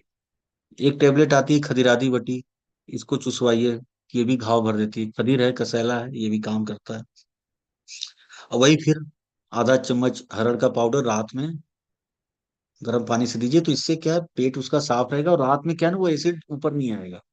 अगर रात में आपने दे दिया तो क्या होगा, व्यक्ति सोया है ऐसे सिर करके, तो एसिड क्या है उसके गले में आ जा रहा है। ठीक है, तो वो एसिड क्या है, वो आएगा ही नहीं उसके गले में, क्योंकि आपने मोशन आगे उसको बढ़ा दिया, उसको आगे का रास्ता दे दिया, तो एसिड आगे की तरफ जाएगा, और सुबह बढ़िया पेट साफ हो जाएगा। और बाकी एसिडिटी कम करने के लिए सूद से खर्रास आता है, ये आप चला दिए, एक एक गोली या दो दो गोली, बस। ये क्या है, सिंपल उपाय है ना। अब इन सब चीजों के लिए जगह जगह जाना, वो तो कोई उपाय तो है नहीं। अब देखिए, मैं आ जा रहा हूँ कि अग्निमांद वाले टॉपिक पे। रुचि वाला मैं बाद में बताऊंगा, अग्निमांद पे मैं आ जाता हूँ। देखिए, अरुचि और अग्निमांद ज्यादातर स्थिति में आपस में मिलते जुलते हैं। ठीक है, कई स्थिति में अरुचि और अग्निमांद दोनों एक साथ रहती है। कभी कभी ऐसा होता है कि अरुचि अग्निमांद नहीं है, लेकिन फिर भी अरुचि है। कभी कभी ऐसा होता है, लेकिन ज्यादातर ये दोनों साथ साथ मिलते हैं। मतलब low level of digestive enzyme, यही अग्निमांद है। तो इसको आप कैसे ठीक कर सकते हैं? देखिए, सारी सिंपल दवाइयां हैं, ये सारी मार्केट में मिलती हैं।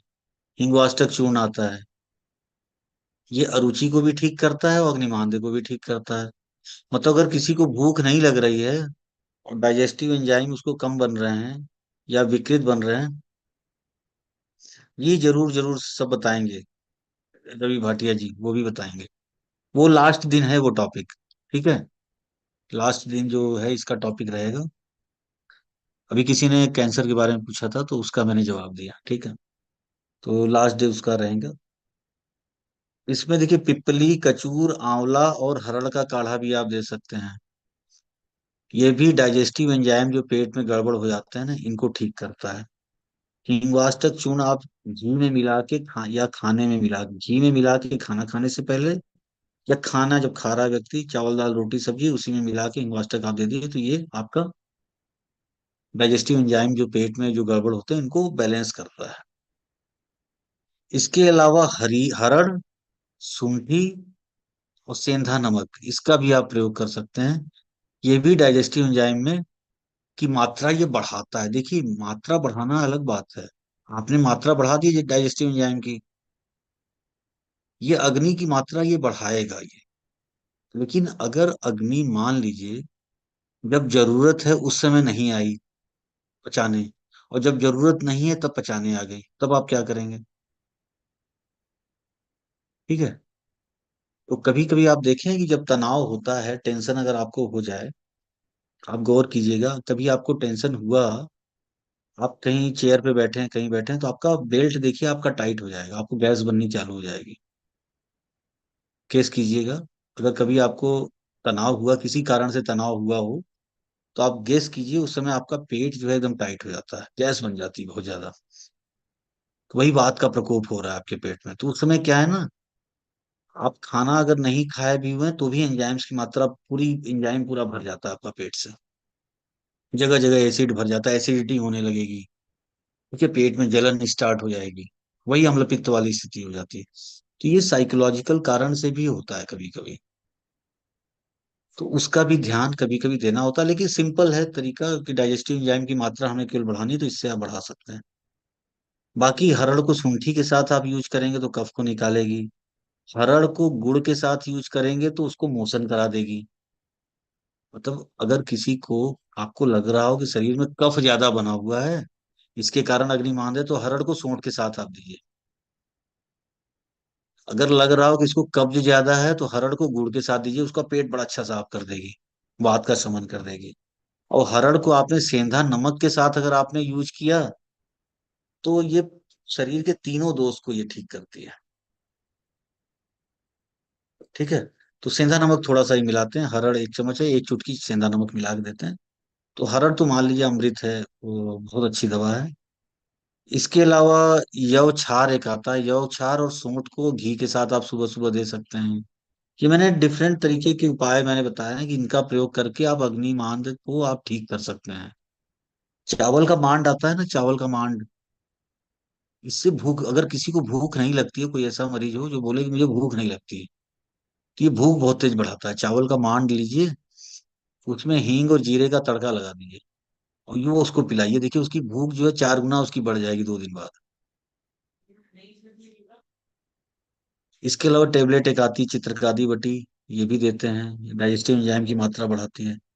सेंधवादी पाउडर एक आता है, सेंधा, हरड़, पिपली, चित्रक, इसका ही प्रयोग करते हैं, मार्केट में मिलता है ये। लवण भास्कर चूर्ण है, इसमें देखिए लवण भास्कर चूर्ण का भी आप प्रयोग कर सकते हैं, ये भी जैसे हिंगवाष्टक आपका कार्य करता है। ये भी उसी की तरह कार्य करता है, बस इसको क्या है कि ये ग्रहणी में भी बड़ा अच्छा काम करता है। ग्रहणी मतलब किसी को बार बार अगर मोशन अगर हो रहा हो और एक साथ पेट नहीं साफ हो रहा है, एक बार में पेट अगर नहीं साफ हो रहा है, तो आप लवण भास्कर ले लीजिए। जैसे कई लोग होते हैं ना, कहते हैं दिन में 2-3 बार मैं जाता हूँ लैट्रिन करने। तो वैसे रोगियों में आप हिंगवाष्टक नहीं काम करेगा, वैसे रोगियों में लवण भास्कर काम करेगा। ठीक है। वो 2-3 बार की बजाय वो एक बार में ही उसका पेट साफ हो जाएगा अच्छे से।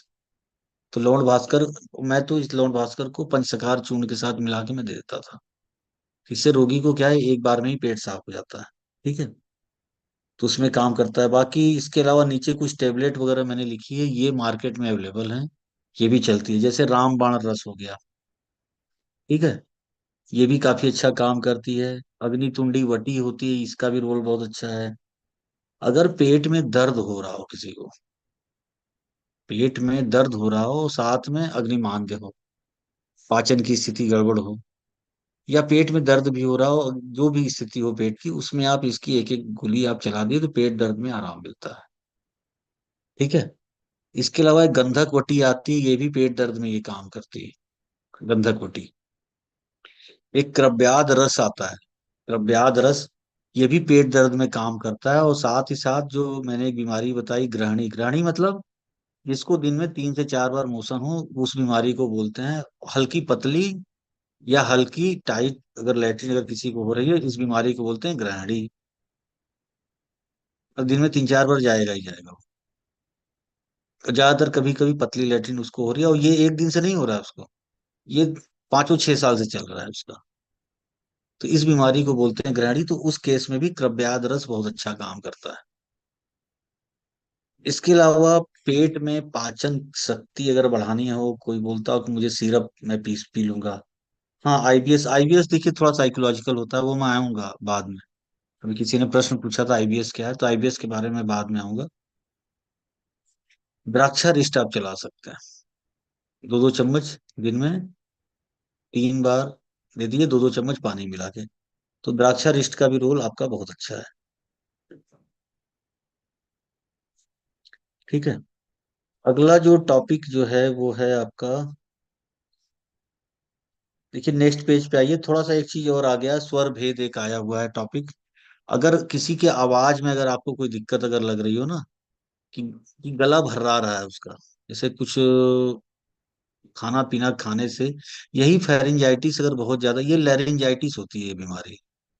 लैरिंग्स जो हमारा होता है, जहां से आवाज निकलती, वहां पे अगर गले से ही संबंधित है, अगर वहां पे कोई दिक्कत आ रही है ना, जिसके कारण आवाज थोड़ी उसकी बदली हुई नजर आ रही है, या तो ज्यादा बोलने से, या ज्यादा खांसी से, किसी भी कारण से हो सकता है, या तो एसिड के कारण भी वहां अगर हो जा रहा है, तो इसमें देखिए अजमोदादी चूर्ण बहुत अच्छा काम करता है। अजमोदादी चूर्ण, और ये गठिया में भी देते हैं अजमोदादी चूर्ण। अजवाइन होती है इसमें, अजवाइन, और इसके अलावा कई और चीजें मिली रहती हैं, तो ये बहुत जबरदस्त काम करता है। अगर गले में आवाज किसी की भर्राई हुई हो, बहुत ज्यादा भाषण दे दिया हो, तो उसको आप कुछ मत करो कि भाई भाषण दे रहे हो, तुम अजमोदादी चूर्ण तुम लेते रहो, 1-1 चम्मच सुबह शाम, और भाषण दो। जैसे चुनाव का समय आ गया है इस समय, तो आप नेताओं को बताया कीजिए कि भाई 1-1 चम्मच जो है, ये आप सुबह शाम लो और खूब भाषण दो। गला जो है आपका एकदम तरोताजा रहेगा। इसके अलावा कंठ किन्नर रस होता है, ये आप दे सकते हैं, 1-1 गोली सुबह शाम। कसैली चीजें नहीं लेनी है, गले की अगर आवाज से संबंधित कोई दिक्कत हो तो कसैली चीजों का प्रयोग नहीं करना है। ठीक है। अब आ जाइए अरुचि, जो मैं बता रहा था, जो अग्निमान से पहले था, जिसको बोलते हैं भोजन में रुचि नहीं होना। तो वो जितनी दवाइयां आपके एंजाइम्स को ठीक करने वाली हैं, देखिए अरुचि के लिए सबसे अच्छा एक हिंगवाष्टक चूर्ण तो होता ही है। वो अरुचि और अग्निमान दोनों को ठीक करता है। इसके अलावा आप घर में क्या चीज आपके पाया जाता है जिसका आप प्रयोग कर सकते हैं? कुछ मत कीजिए, अदरक होता है ना, अदरक में थोड़ा सा नमक मिला दीजिए, सेंधा नमक। अदरक को पीस लीजिए और उसमें थोड़ा सा सेंधा नमक मिला के उसको मुंह में डाल के चूसे। मैं बता रहा हूँ, भूख जो है उसकी आग की तरह उसकी बढ़ जाएगी। भोजन में ऐसी रुचि आएगी उसको कि वो, अगर आपने सुबह दिया तो रात को दो दो रोटी बढ़ा के ही खाएगा वो।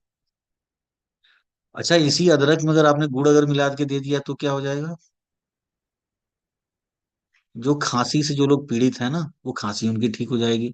मतलब वही अदरक है, उसको आपने पीस लिया, उसमें आपने थोड़ा सा नमक मिला दिया, तो वो उसकी भूख बढ़ा दी।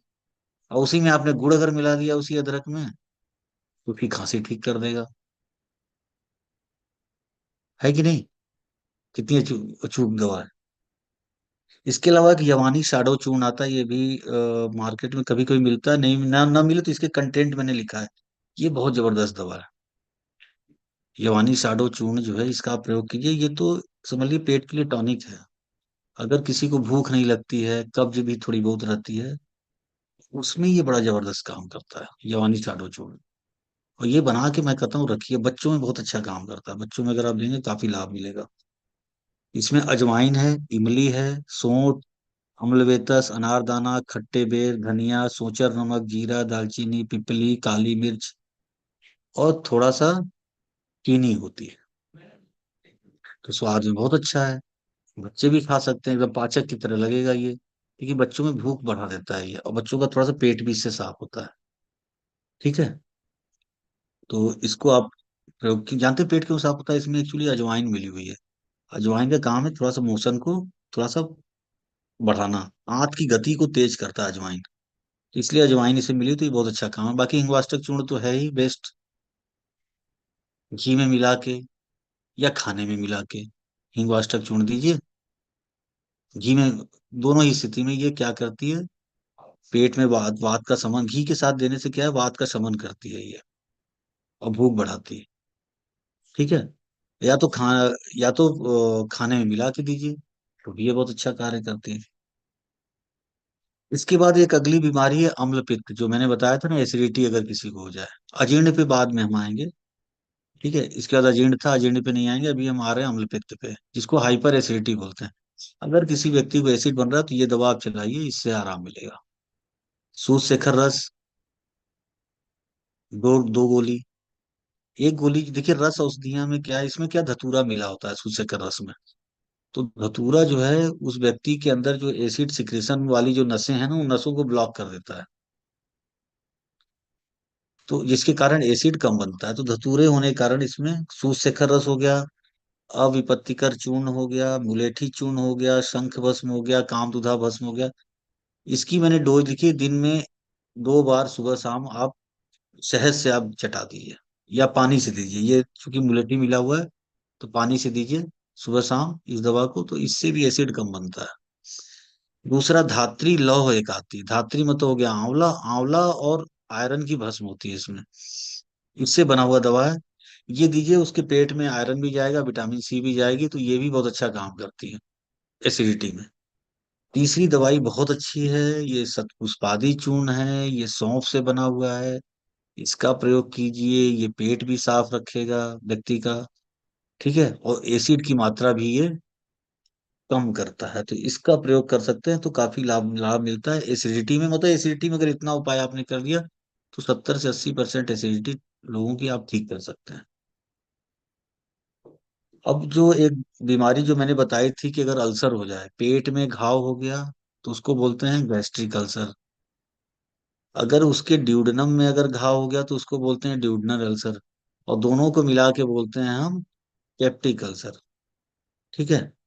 इसमें देखिए, ये जो मैंने योग बताया हुआ है ना, इस योग का प्रयोग मैंने किया था। एक बार मेरे पास पेशेंट आया था, उसके पेट में छोटे छोटे पॉलिप्स बने हुए थे, दाने। अब वो कानपुर से आया था मेरे पास पेशेंट, कोई मेरे परिचित थे, वो चूंकि हरिद्वार आया था घूमने, तो उसको ये दिक्कत थी। तो हुआ क्या कि एलोपैथिक डॉक्टर्स ने बोला था उसका पूरा पेट जो है काटना पड़ेगा, क्योंकि ये कुछ और बन रहा है ये। गांठ बन रही थी छोटी छोटी, दानेदार इतनी छोटी छोटी गांठें थी कई, और उसको एसिड खूब बनता था। तो उसको मैंने यही दवाई दी थी, जो मैंने यहाँ लिखी हुई है। क्योंकि मैं ये अल्सर में चलाता था, तो अल्सर था नहीं उसको। एंडोस्कोपी में डॉक्टर ने बोला पूरी आंत काट, पूरी स्टमक की थैली काट के हटानी पड़ेगी, और पूरी स्टमक उसका गायब करना पड़ेगा। तो उसको मैंने ये दवाई चलाई, और विश्वास मानिए महीने भर में वो ठीक हो गया। उसको कोई आंत कट उसको ये स्टमक कटवाने की जरूरत ही नहीं पड़ी। उससे मैंने रिपोर्ट मांगा था कि तुम रिपोर्ट मुझे भेज देना, लेकिन दिया नहीं उसने, क्योंकि होता है ना पेशेंट ठीक हो जाते हैं फिर वो याद नहीं रखते। हाँ, ये उसने बताया था कि उसने मेरी दवाई तो खाई थी, उसको खाते ही पहले दिन से ही एक तो आराम मिल गया था उसको। जो पेट में उसको दर्द होता था और एसिड जो बनता था, एक तो इसमें बहुत आराम मिला उसको। उसके बाद धीरे धीरे इस दवा को उसने महीने भर कांटी, क्योंकि दवा महंगी बैठी थी, 1 महीने की दवा उसकी पड़ी थी 8,000 रुपए की। और यहीं आके उसने बनवाया था, दवाई की दुकान पे उसने बनवाया था, तो चूंकि गोल्ड है ना इसमें मिला हुआ। देखिए, मैंने उसको स्वर्ण सूत शेखर रस चलाया था। तो स्वर्ण सूत शेखर बहुत कॉस्टली होता है। 250 mg लिखा है, 250 तो नहीं देना है, 125 mg बहुत है। शंख भस्म, मुक्ता पिष्टी, मुक्ता भी बहुत महंगी आती है मोती की भस्म। और प्रवाल की पंचामृत, ये भी बहुत महंगी आती है। ये 3 दवाइयां बहुत महंगी हैं। गिलोय बहुत सस्ता होता है, शंख भस्म सस्ता होता है, ये दोनों बहुत सस्ती हैं। 3 दवाई बहुत महंगी है। तो इसका कॉम्बिनेशन मैंने शहद से चटवाया था, उसको काफी आराम मिला था, लगभग महीने भर में बता रहा था ना कि उसकी 15 दिन में उसकी सारी समस्या उसकी सॉल्व हो गई थी। बाद में ये दवा वो खरीद नहीं पाया। हाँ, अल्सरेटिव कोलाइटिस अभी आएगा ना, आज का टॉपिक है ulcerative colitis. Ulcerative colitis Manohar Singh ji, वो अलग है बीमारी। वो हमारे बड़ी आंत में अल्सर हो जाता है। ये अल्सर मैं कहाँ का बता रहा हूँ, ये ऊपर के हिस्से का अल्सर बता रहा हूँ। अभी जो आपने लिखा अल्सरेटिव कोलाइटिस, वो हमारे लैट्रिन के रास्ते में अल्सर हो गया है। उसको बोलते हैं अल्सरेटिव कोलाइटिस। मतलब अल्सर कहाँ हुआ, कोलाइटिस मतलब लैट्रिन के रास्ते में। ठीक है जी। तो ये जो दवा थी, ये उसके यहाँ पे बड़ा अच्छा काम की स्टमक में। बाद में महीने भर के बाद वो दवा नहीं खरीद पाया था, बता रहा था। नहीं, एक बार और बनवाया था उसने 1 महीने के लिए। फिर 2 महीने बाद उसने ये दवा को, महंगी बहुत थी तो नहीं खरीद पा रहा था, तो उसने क्या किया, कहीं से होम्योपैथिक दवा उसके बाद उसने कंटिन्यू कर दिया था। लेकिन वो ठीक हो गया था, उसको कोई जरूरत नहीं पड़ी। मुलेठी का पाउडर, अश्वगंधा का पाउडर, ये दीजिए, ये घाव को भरता है। जो पेट में घाव बनता है उसको भरता है। और बाकी मैंने क्या बताया था, चमेली के पत्ते चबाइए। चमेली के पत्ता लेके चबा के उसको निगल लें। इसके अलावा 1 चम्मच हरड़ का पाउडर आप दे सकते हैं रात में गर्म पानी से। ये पेट को साफ रखेगा। अभी क्या लिखा इन्होंने,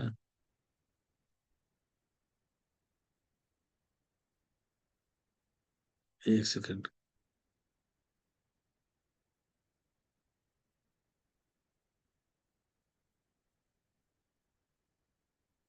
सुनिए, अभी किसी का प्रश्न आया था, बड़ा अच्छा प्रश्न था। मैं जरा उसको देखना चाह रहा हूँ।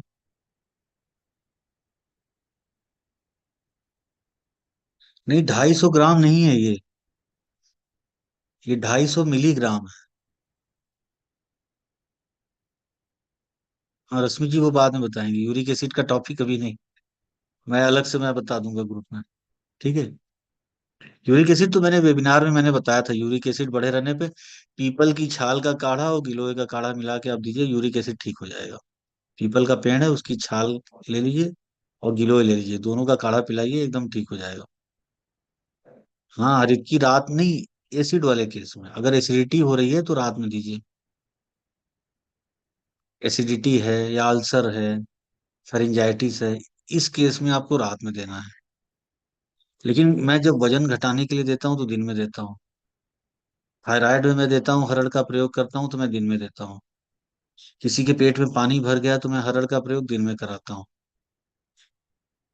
मोटापे में, थायराइड बढ़ने पे और पेट पे पानी भरने पे मैं दिन में प्रयोग कराता हूँ हरड़ का प्रयोग, ज्यादा मात्रा में, 1 से 2 चम्मच, क्योंकि मुझे ज्यादा मोशन कराना होता है। रात में मैं देता हूँ कम मात्रा में, आधे से 1 चम्मच ही मैं देता हूँ। लेकिन मेरा उद्देश्य मोशन कराना नहीं रहता, मेरा उद्देश्य होता है एसिड कम हो। ठीक है। तो रात में एक दूसरा उद्देश्य रहता है कभी कभी। और कभी कभी पेशेंट दिन में नहीं ले पाता तो रात में भी दे देते हैं। अगर किसी रोगी को अगर हिचकी ज्यादा आ रही हो, हिचकी अगर ज्यादा आ रही हो तो हम क्या करेंगे। आता है ना, हिचकी बहुत आ रही है, एसिड ज्यादा बन रहा है, अल्सर बन गया, पेट में घाव बन गया, अब उसको हिचकी आ रही है। अच्छा, इसकी जांच कराते हैं, एंडोस्कोपी कराते हैं, नली डाल के चेक करते हैं। इसमें मयूर पिच्छ भस्म 250 मिलीग्राम, पिपली का पाउडर 250 मिलीग्राम, इतना सा होता है। मयूर पिच्छ भस्म 250, देख लिए कैमरे में बता रहा हूँ, 250 मिलीग्राम पिपली, इतना सा ही होगा। और एक लीला विलास रस की एक टेबलेट, इतनी छोटी सी होती है ये एक टेबलेट, इसको लीजिए। इन सबको आपस में मिला के शहद से चटा दिए, कितनी भी खतरनाक उसको हिचकी आ रही हो ये ठीक करता है। शहद से चटा दीजिए। ठीक है। अब हम आ जाते हैं अगली कुछ बीमारियों के ऊपर। अब शुरू में आ जाइए पहले पेज पे। पहला नहीं, तीसरा पेज, वही जहां लिस्ट थी बनी हुई। अब वहां देखिए क्या क्या चीजें लिखी हुई हैं। उसमें हुआ क्या कि ये लिस्ट थोड़ी सी वो हो गई। इसमें सबसे लास्ट में लिखा हुआ अतिसार, लूज मोशन अगर किसी को हो रहा है। तो मैंने बता दिया लूज मोशन क्यों होता है आपको। किसी भी तरह का कोई भी पॉइजन पेट में बन रहा है तो बॉडी क्या करती है, उसको निकालने के लिए बहुत तेज पानी के द्वारा, उस पानी का बहाव एक बनाती है शरीर में, और उसके द्वारा उस मल को, उस गंदगी को लैट्रिन के रास्ते से वो बाहर निकालते हैं। तो उस समय लूज मोशन हो जाता है। कुछ भी अगर उल्टा उल्टा अगर खाया।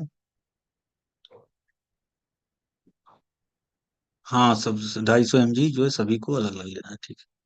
तो इसको बोलते हैं हम लूज मोशन। तो लूज मोशन तो आपको पता है, पतली लैट्रिन आना।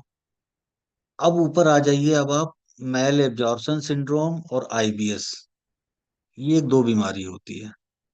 मैल एब्जॉर्प्शन सिंड्रोम और आईबीएस जो है ये कैसी बीमारी है भाई, बहुत नाम इसका सुना है। मेल एब्जॉर्प्शन सिंड्रोम ये वही बीमारी है जिसको मैंने अभी बताया था, ग्रहणी। इसमें क्या होता है, व्यक्ति को डेली वो 3 से 4 बार पतली लैट्रिन उसको होगी।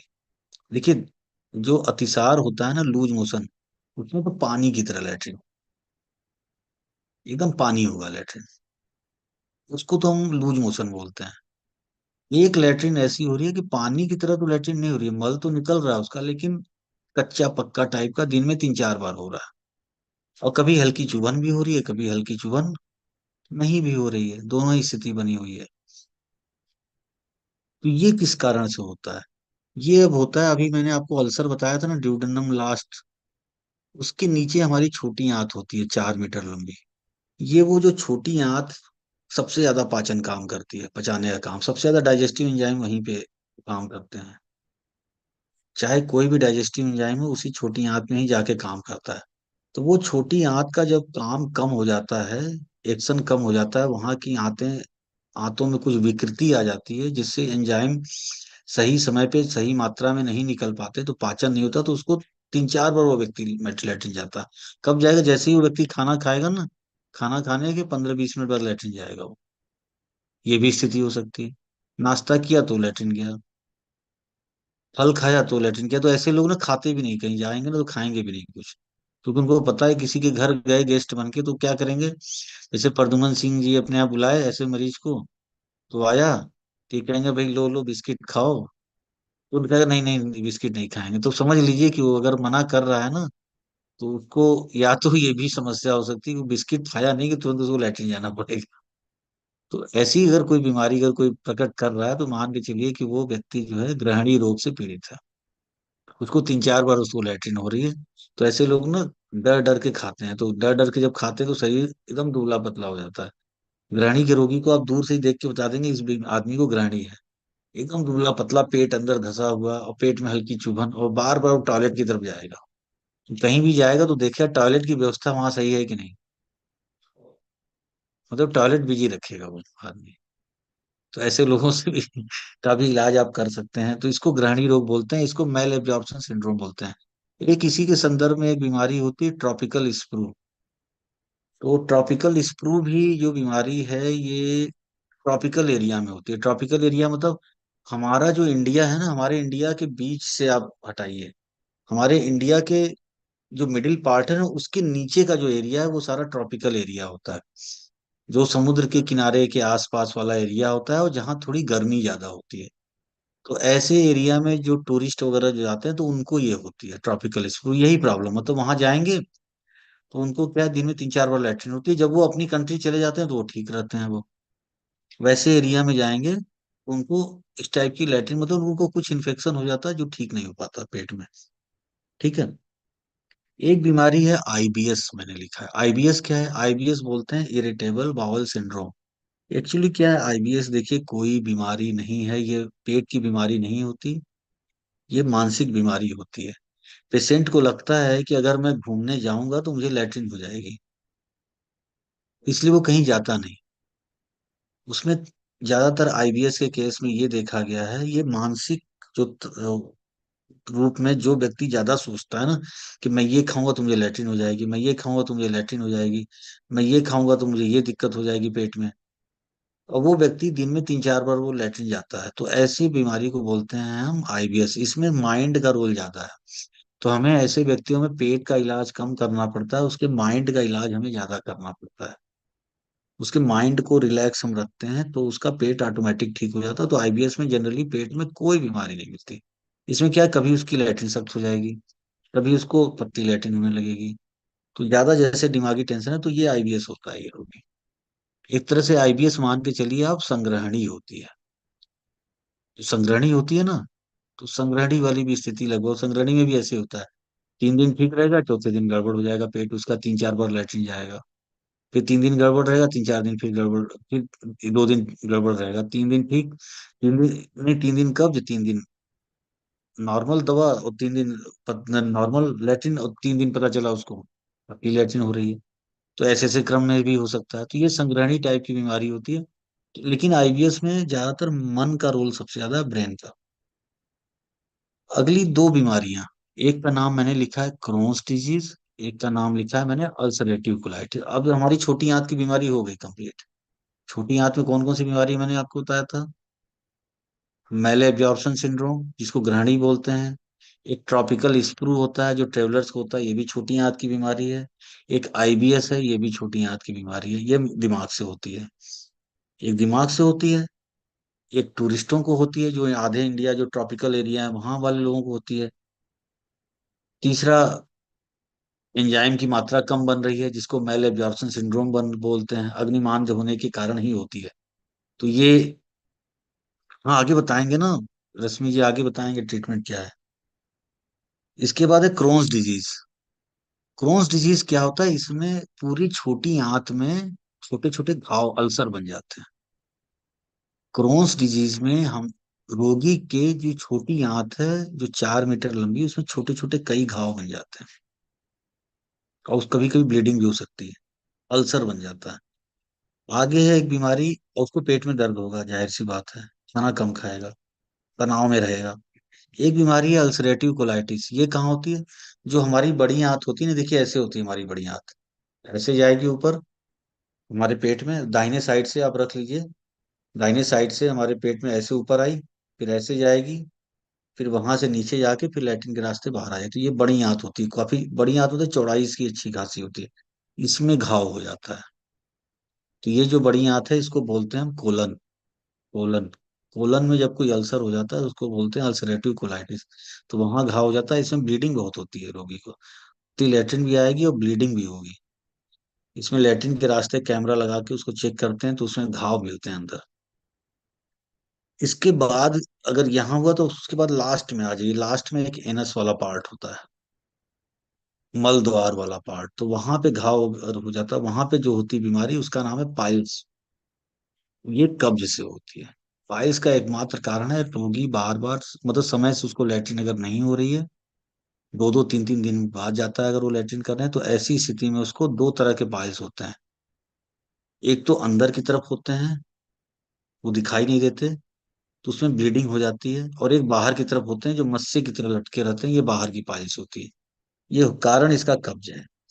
अब देखिए बीमारी आपको लगभग सारी बता दी, और एक बीमारी होती है कॉन्स्टिपेशन, कब्ज।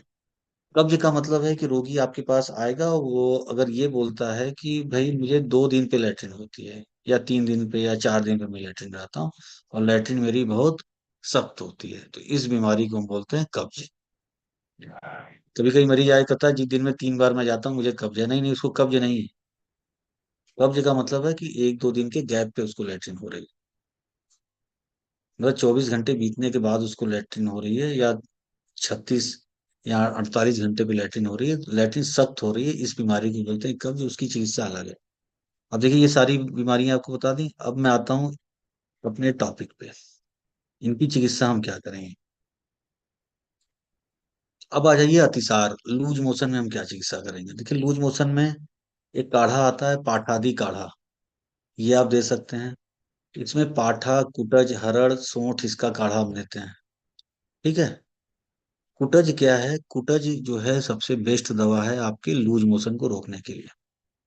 इसके अलावा सौंठ हो गया, अजवाइन, खस, धनिया, अतीस, मोथा, बेलगिरी, सालपर्णी, कृष्णपर्णी, इसका काढ़ा भी देते हैं। ठीक है। तो ये ऊपर वाला काढ़ा है या नीचे वाला काढ़ा है, इन दवाइयों का काढ़ा आप दे सकते हैं, तो ये भी लूज मोशन को रोकता है। एक्चुअली क्या है, ये लूज मोशन को डायरेक्ट नहीं रोकता। जो दूसरा वाला जो काढ़ा है ना, ये लूज मोशन को नहीं रोकता। ये लूज मोशन जिस कारण से हो रहा है उस कारण को पहले ठीक करेगा, फिर जाके लूज मोशन रुकेगा। जो पहला वाला जो है काढ़ा, ये पाठा कुटज, ये क्या करता है, थोड़ा सा लैट्रिन को रोकता है, कुटज लैट्रिन को रोकता है। लेकिन हरड़ क्या थोड़ा सा लैट्रिन कराता भी है। तो हमारे यहाँ नहीं नहीं, मैंने आपको शुरू में बताया था कि हमारे यहाँ डायरेक्ट लूज मोशन को तुरंत नहीं रोका जाता। उस लूज मोशन का क्या कारण है, उस कारण को पहले ठीक करते हैं, फिर बॉडी अपने से उस लूज मोशन को रोकती है। तो ये उपाय हमारे यहाँ किया जाता है। बाकी टेबलेट आती है कुटज घनवटी, बहुत अच्छी है, 2-2 गोली 3 बार दीजिए। अगर कोई काढ़ा कूढ़ा न लेना चाहे, टेबलेट दे सकते हैं। इसके बाद और भी कुछ मैंने काढ़े कई तरह के लिखे हैं, इनको भी आप देख सकते हैं, इनका भी आप प्रयोग कर सकते हैं। जो मैंने टिक लगाया हुआ है, वचा, अतीस, नागर मोथा, कुटज का काढ़ा। कुटज देखिए आपको सब जगह मिलेगा। कुटज का बीज या कुटज की छाल, ये दोनों दस्त को रोकती है। चाहे तिसार हो अर्थात लूज मोशन, या ग्रहणी का कोई पेशेंट हो, दोनों में ये काम करती है कुटज, बहुत अच्छा काम करती है। इसके बाद नागर मोथा, कुटज का बीज, कुटज की छाल, इसका काढ़ा दे सकते हैं। एक कुटजा अवलेह आता है, कुटज का बना हुआ ना, जैसे च्यवनप्राश की तरह चटनी आती है ना अवलेह, ऐसे ही कुटज का अवलेह आता है, ये भी आप दे सकते हैं। इसके बाद अब जायफल होता है ना, जायफल, जायफल को घिस करके, जायफल को घिस करके पानी में नाभि पे लगाने से भी रक्त रुकता है। या जायफल को घिस के पानी में रोगी को पिला दीजिए, 1 चम्मच। बच्चों में खास तौर से बहुत अच्छा काम करता है ये। बड़ों में तो इसकी डोज कम हो जाती है। बच्चों को अगर हो रहा हो तो जायफल को घिस के पानी में नाभि पे लगाइए, तो दस्त रुकता है, पेट का दर्द रुकता है। ठीक है। हींग का पानी भी लगाते हैं, उससे भी नाभि पे, उससे भी दर्द में आराम मिलता है बच्चों को। अक्सर बच्चे बोलते हैं पेट में दर्द हो रहा है नाभि के चारों तरफ, वो तनाव से होता है। बच्चे जब टेंशन में आते हैं ना एग्जाम जाम के समय, तो उनके नाभि के आसपास दर्द होना चालू हो जाता है। या स्कूल से क्या करना हो, छुट्टी मारनी हो, क्यों अर्जुन जी, बच्चे जैसे स्कूल से छुट्टी मारनी हो ना, तो बोलेंगे नाभि के आसपास ही बताते हैं बहुत दर्द हो रहा है। तो कुछ नहीं है, हींग को लीजिए, पानी में गिर के थोड़ा सा नाभि के चारों तरफ लगा दीजिए। या नहीं हो तो हींग का पानी जो है पिला दीजिए, तो उससे भी बहुत आराम मिलता है। या जायफल का पानी। ठीक है। ये दोनों ही पेट दर्द में बहुत अच्छा काम करते हैं और दस्त को भी रोकते हैं। इसके बाद अगर ब्लीडिंग डायरिया अगर हो रहा है, मतलब लूज मोशन और डायरिया साथ हो रहा है, तो इसको रक्ता तिसार बोलते हैं। शुरू में ही मैंने बताया था इसके बारे में। तो ये सारी चीजें आप प्रयोग कर सकते हैं। अनार का छिलका, कुटज की छाल, कुटज की छाल और अनार का छिलका, इसका काढ़ा आप दे सकते हैं, ये भी बहुत फायदा करता है। सिंपल दवाई है, समझिए निःशुल्क मिलती है ये सब दवाइयाँ। अगर आप लेने जाएंगे, शतावरी दे सकते हैं दूध के साथ। चौलाई का चूर्ण है, शहद और गुड़ के साथ दे सकते हैं। और चावल के पानी से इसका पाउडर ले सकते हैं। काला तिल को बकरी के दूध के साथ ले सकते हैं। बेलगिरी जो होती है, बेल देखिए, कच्चा बेल जो होता है ये लैट्रिन को रोकता है, और पका बेल क्या है, लैट्रिन कराता है। ठीक है। कच्चा केला क्या है, लैट्रिन को रोकता है, और पका केला क्या है, लैट्रिन कराता है। ऐसे ही कच्चा बेल लैट्रिन को रोकता है, और पका बेल, तो हमारे यहाँ जो दवाइयाँ जो यूज होती है ना, पके बेल की नहीं होती। हमारे यहाँ आयुर्वेद में जो दवाइयाँ यूज होती हैं सारी कच्चे बेल की यूज होती है। और कच्चा बेल जो होता है, बेलगिरी, वो क्या करती है, लैट्रिन को रोकती है। तो दस्त में चलती है, और ये कच्चे बेल में ही यूज करते हैं हमारे यहाँ। और ये पंसारी क्या मिल जाती है, सुखा के रखते हैं ना वो। बाकी रसांजन, तिविसा, कुटज की छाल, कुटज बीज, धाय फूल, इनका भी प्रयोग करते हैं। तो ब्लीडिंग अगर किसी को हो रही हो लैट्रिन के साथ, तो उसमें भी ये काम करती है। ठीक है। इसके बाद अगर पुराना अतिसार अगर हो, किसी को बहुत पुराना लूज मोशन हो, तो उसमें बकरी का दूध जो है 3 गुना पानी में पका के अगर आप देंगे, तो पुराना अगर किसी को लूज मोशन हो रहा हो ना, काफी समय से वो पीड़ित है लूज मोशन से, तो उसमें बड़ा फायदा मिलता है। बकरी के दूध को, 1 कप बकरी का दूध 3 कप पानी में उबाल लिया, और उबाल के 2 कप पानी उड़ा दीजिए, और 1 कप पानी और 1 कप दूध बचाओ, तो उतना पिला दिए, तो उसको पुराना जो दस्त है उसमें काम करता है। कुटजा रिस्ट है, बहुत अच्छा काम करता है, 2-2 चम्मच 3 बार। और सबसे खतरनाक जो दवा मैंने लिखी है उसका नाम है कर्पूर रस। ये बहुत खतरनाक दवा है, इसमें अफीम मिली होती है, मैं बता रहा हूँ। अफीम मिली होती है, बहुत कंपनियां नहीं बनाती, जिनको परमिशन है वही बनाती हैं।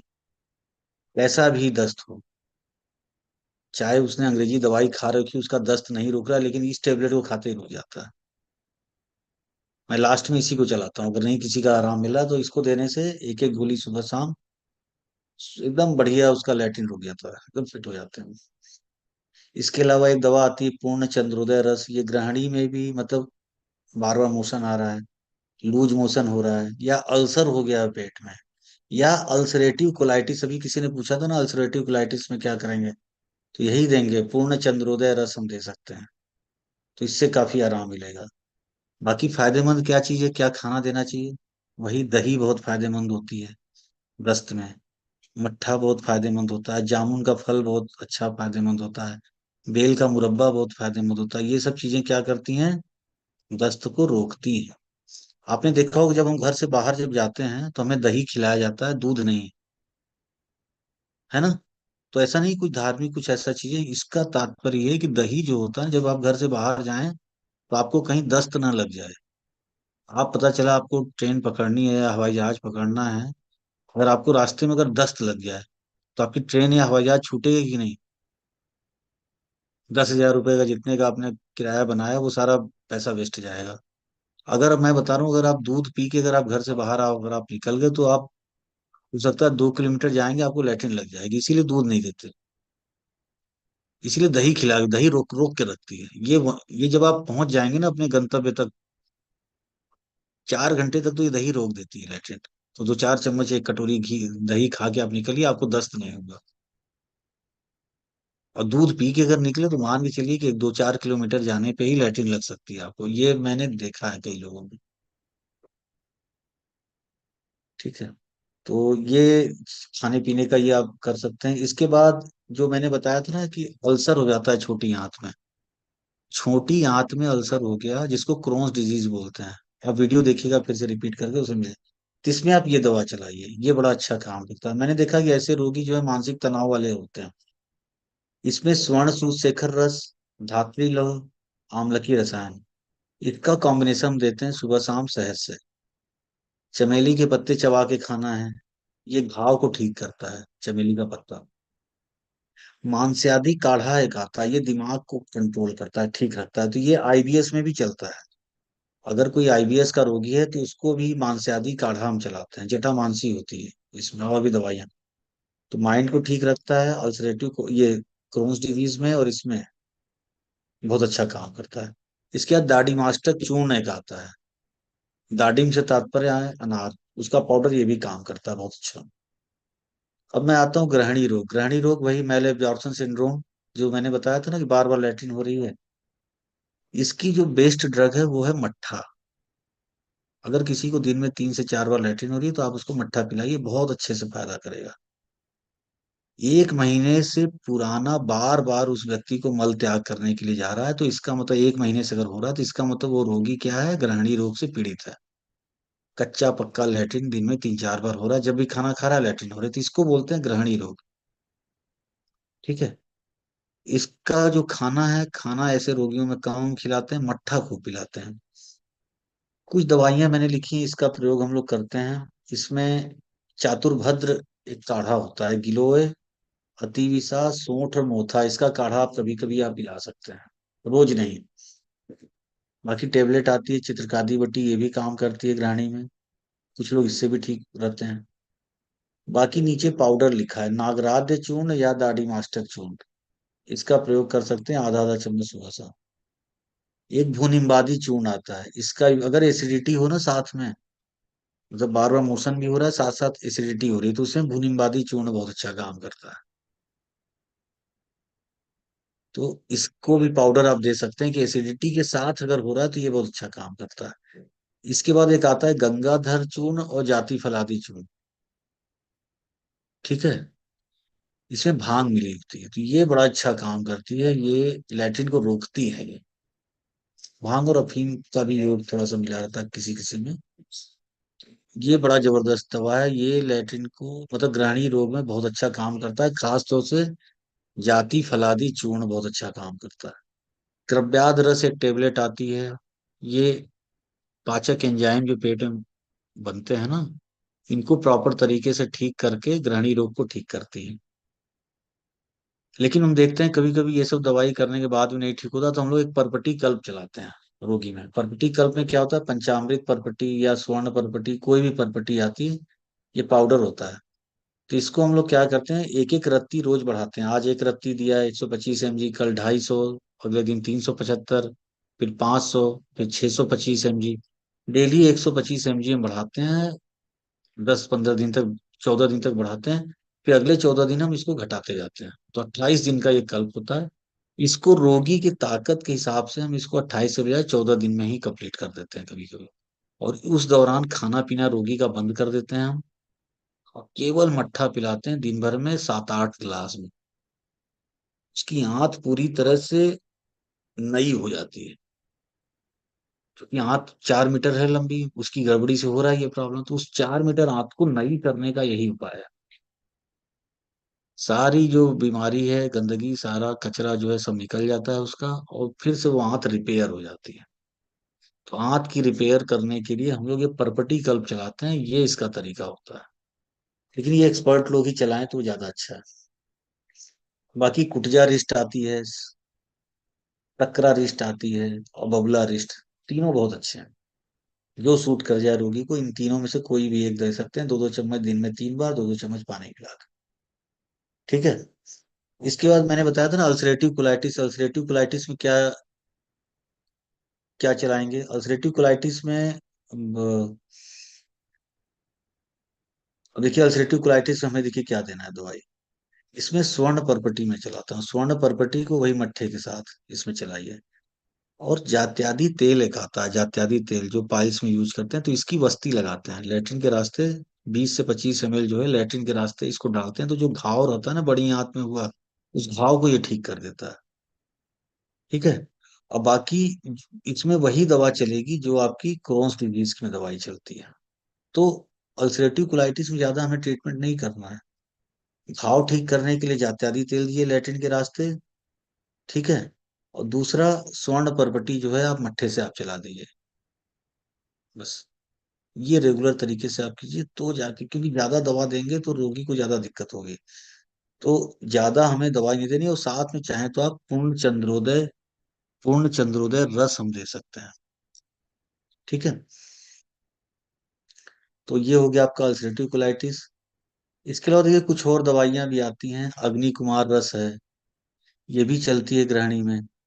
ग्रहणी कपाट रस है, पीयूष वल्ली रस है। ठीक है, रस वाले प्रिपरेशन का मतलब है वो सारी उसमें मरकरी मिली हुई है, मरकरी और भस्म मिली हुई है। ये बहुत कभी कभी डेंजरस होती है, तो इनको देने पे समय एक्सपर्ट लोग इसको यूज करें, बाकी लोग अपना जड़ी बूटी से अगर ठीक हो तो ज्यादा अच्छा है। रस परपटी, स्वर्ण परपटी, पंचामृत परपटी, परपटी सारी जो होती है वो सारी मट्ठे के साथ दी जाती है। तो ये बड़ा फायदा करता है ये पेट के रोगों में। ये सारी दवाइयां भी साथ में हम यूज, कोई एक दो दवाई यूज करते हैं, सारी नहीं यूज की जाती। 2-3 दवाई कोई लेके इनमें से यूज करते हैं। बाकी क्या चीज खाना चाहिए ग्राणी रोगियों को, मूंग मसूर, अरहर की दाल, इसका पानी, कच्चा बेल बहुत फायदेमंद है, कमलकंद बहुत फायदेमंद है। ठीक है। बकरी का दूध बहुत फायदेमंद है। ये सब चीजें क्या है, बार बार मोशन अगर किसी को हो रहा है तो उसको वो ठीक करता है। अब हम अगले टॉपिक पे आते हैं, अजीर्ण। जो नहीं बताया था कि इंडाइजेशन तो ये 4 तरह का होता है। एक होता है आमाजीर्ण, पेट में कफ अगर जम गया ना तो ये होता है इसके कारण। तो इसकी चिकित्सा बताई गई है कि रोगी का उपवास करवाइए उसको। पेट में कफ जमने के कारण अजीर्ण हो रहा है, तो उपवास कराइए, उससे ठीक हो जाएगा। नहीं उपवास से ठीक हो रहा तो धनिया और सौंठ थोड़ा थोड़ा दे सकते हैं उसको, तो उससे आराम मिलता है। अगर किसी के पेट में अजीर्ण ऐसा अजीर्ण मतलब है कि ये लगातार नहीं बना रहता, ये अजीर्ण, ये 1-2 दिन रहेगा फिर ठीक रहेगा रोगी, 1-2 दिन ठीक रहेगा फिर। ये अजीर्ण वाली स्थिति ये ऐसी बनती है कभी कभी, और कभी कभी ये लंबे समय तक भी चलती है। लंबे समय तक चलेगी तो और जो बीमारी होगी उसकी इसका इलाज करेंगे। तो एक विदग्धा जीर्ण होता है, इसमें ठंडे पानी को आपको देना है। एसिड अगर ज्यादा बन रहा हो ना, ठंडा पानी दीजिए। और अगर उल्टी अगर आप करवा सकते हैं तो उल्टी करवा दीजिए। जैसे किसी व्यक्ति ने पार्टी में गया, उल्टा सीधा खाना खाया, एसिड बनने लगा, तो उसको उल्टी करा दीजिए, वो फिट हो जाएगा। विदग्धा जीर्ण उसका ठीक हो गया। आमाजीर्ण, पेट में भारीपन है, उसको उपवास करवा दीजिए। पार्टी में गया, पेट में भारीपन है, खाना खाया है, सुबह उसको भारीपन हो रहा है, तो उसको सुबह नाश्ता लंच उसको मत दीजिए, और डिनर भी अगले दिन मत दीजिए। वो तीसरे दिन वो ठीक हो जाएगा। विष्टब्धा जीर्ण मतलब अगर किसी को आपने रात में गया, पार्टी में गया, खाना खाया, अगले दिन उसको क्या लैट्रिन ही नहीं हो रही है, उसको नीचे की तरफ, नाभि से नीचे उसको भारीपन उसको मिल रहा हो, तो उस केस में क्या करें, उस एरिया की सिकाई करवा दीजिए। उसकी जो हॉट वाटर बैग होता है ना, उससे रख के थोड़ा सिकाई करें, और थोड़ा सा नमक वाला पानी उसको पिलाइए, तो ऐसे व्यक्तियों में काफी आराम मिलेगा। नाभि के नीचे अगर भारीपन मिल रहा है, रात में पार्टी करके आया, खाना खाया और लैट्रिन नहीं हुई, और साथ साथ ये देखो, तो उसका पेट साफ हो जाएगा। एक होता है रसेसा जीर्ण। रसेसा जीर्ण इसको बोलते हैं कि आपने दिन में खाना खाया, 12-1 बजे करीब खाना खाया, और वो खाना शाम तक 90% तो पच गया, 10% नहीं पचा। वो आपको महसूस हो रहा है, आपके शरीर में भारीपन महसूस होगा, आपको लोग यार शरीर में भारीपन आ जाए। तो आप इसका एक ही उपाय, अगर आपने रात में खाना खाया तो कुछ न कुछ गड़बड़ होने वाली है, तो आप रात में खाना मत खाइए, चुपचाप सो जाइए, शयन। तो ये रसेसा जीर्ण इसमें ठीक हो जाता है। अब हम आ जाते हैं आईबीएस पे। आईबीएस क्या है? देखिए, आईबीएस मैंने बताया था, ये मानसिक बीमारी के कारण होता है। मन में अगर कोई दिक्कत है तो इसमें टकरा रिष्ट आप दे सकते हैं, 2-2 चम्मच 3 बार। मांसाहारी काढ़ा दे सकते हैं मन को ठीक रखने के लिए, और द्राक्षासो दे सकते हैं, तो ये आईबीएस को ये ठीक करता है। ठीक है, क्योंकि इसमें कोई बीमारी पेट में नहीं होती, ये मन से ज्यादा कंट्रोल होता है। साइकोसोमेटिक होती है आईबीएस, इसमें कोई पेट में इन्फेक्शन नहीं होता। लेकिन ये प्रयोग करने से आईबीएस में आराम मिलता है। अगली बीमारी है आपका कब्ज। अगर कोई व्यक्ति बोलता है उसको लैट्रिन बहुत सख्त आती है, तो उसकी अब क्या चीज इलाज करेंगे? तो उसमें देखिए, मैं कुछ दवाइयां, हरड़ का पाउडर जैसे मैंने आपको कई बार बताया, ये मैं देता हूँ। पंचसकार पाउडर दे दिया। ठीक है, इसके अलावा एरंड से भुनी हुई हरड़ आती है, इसकी टेबलेट आप चलाइए, तो ये बहुत फायदा करती है। एरंड से भुनी हुई अगर आप हरड़ चलाएंगे तो इसकी टेबलेट जो है, रात में 1 या 2 आप चलाइए, पेट सुबह बहुत अच्छे से साफ हो जाएगा। एरंड भ्रिष्ट हरित की। और नहीं होगा तो मैं बता दूंगा किस कंपनी की आती है, बहुत अच्छा काम करती है ये। और मैं लगभग अपने सारे मरीजों को ये देता हूँ, चाहे कोई भी बीमारी हो। पेट साफ करने के लिए एरंड भ्रिष्ट हरित की से बढ़िया कोई दवाई नहीं। इसके अलावा तिल का तेल और सेंधा नमक की बस्ती भी देते हैं लैट्रिन के रास्ते, इससे भी वात का शमन होता है, कब्ज ठीक होता है। माँ नारायण तेल की बस्ती देते हैं, इससे भी आराम मिलता है। हरड़ का प्रयोग गुड़ के साथ भी हम करते हैं, लेकिन दिन में दें तो इससे भी पेट साफ होगा, और ये थायराइड को ठीक करता है, हाइपोथायराइडिज्म को। लीवर की बीमारी में ये काम करता है बहुत अच्छा। अगर किसी के लीवर में फैटी लीवर हुआ हो ना, आप हरड़ का प्रयोग गुड़ के साथ आप कराइए। 1 चम्मच हरड़ का पाउडर, या आधा चम्मच हरड़ का पाउडर, आधा चम्मच गुड़, या 1 चम्मच हरड़ का पाउडर और आधा चम्मच गुड़ मिला के आप उसको दीजिए रोज दिन में। उसका थायराइड ठीक हो जाएगा, हाइपोथायराइडिज्म। दूसरा, एक पेट में फैटी लीवर है वो ठीक हो जाएगा। तीसरा, मोटापा ठीक हो जाएगा, और कब्ज भी ठीक हो जाएगा। तो इतना ये काम करता है। अब आ जाइए, लास्ट जो टॉपिक है आज का, वो है पाइल्स। पाइल्स में हम क्या देते हैं? भाई मट्ठा बहुत फायदेमंद है। पाइल्स के रोगियों के लिए मट्ठा बहुत अच्छा है।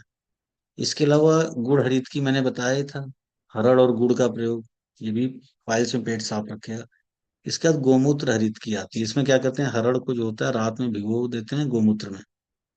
ठीक है, फिर 7 घंटे तक भिगो के रखते हैं, 7-8 घंटे, फिर सुबह क्या है, इसको मसल के फिर उस हरड़ को खिला देते हैं। ठीक है, तो ये भी क्या करता है, पाइल्स को ठीक करता है। तो गोमूत्र हरित का भी हम प्रयोग करते हैं। इसके बाद देखिए, हरड़, गिलोय और धनिया का भी काढ़ा हम देते हैं, तो ये भी फायदा करता है पाइल्स में। पाइल्स में देखिए, 2 टेबलेट है, बहुत अच्छा है, और कुठार रस और साथ में चंद्रप्रभा वटी। पाइल्स का कोई भी रोगी हो, आप उसको हर्ष कुठार रस और चंद्रप्रभा वटी एक एक गोली सुबह शाम दिए, तो पाइल्स में बहुत आराम मिलता है।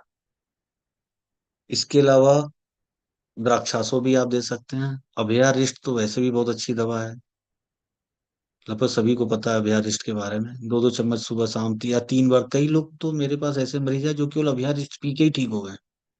अभी मेरे मित्र थे, अभी उनको स्कूल में टीचर हैं, तो उनसे मेरी ऐसे ही चर्चा हुई। तो बोले कि सर मैं तो एम्स जाके मैं परेशान रहा, वहां डॉक्टर करें तुम्हारा ये ऑपरेशन कर देंगे, तुम्हारा वो कर देंगे। उनको पाइल्स था।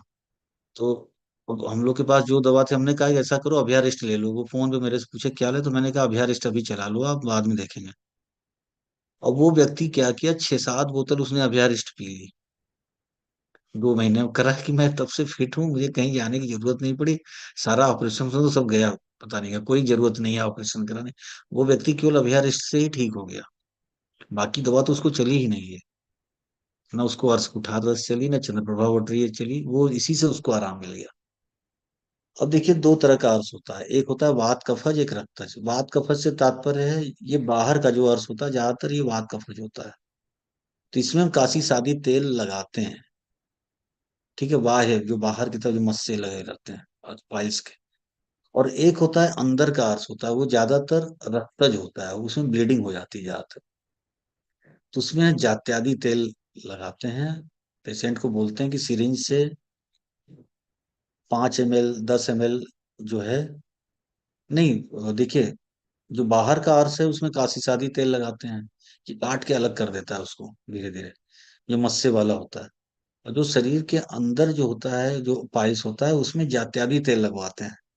तो इसमें ये बहुत अच्छा काम करता है जात्यादि तेल।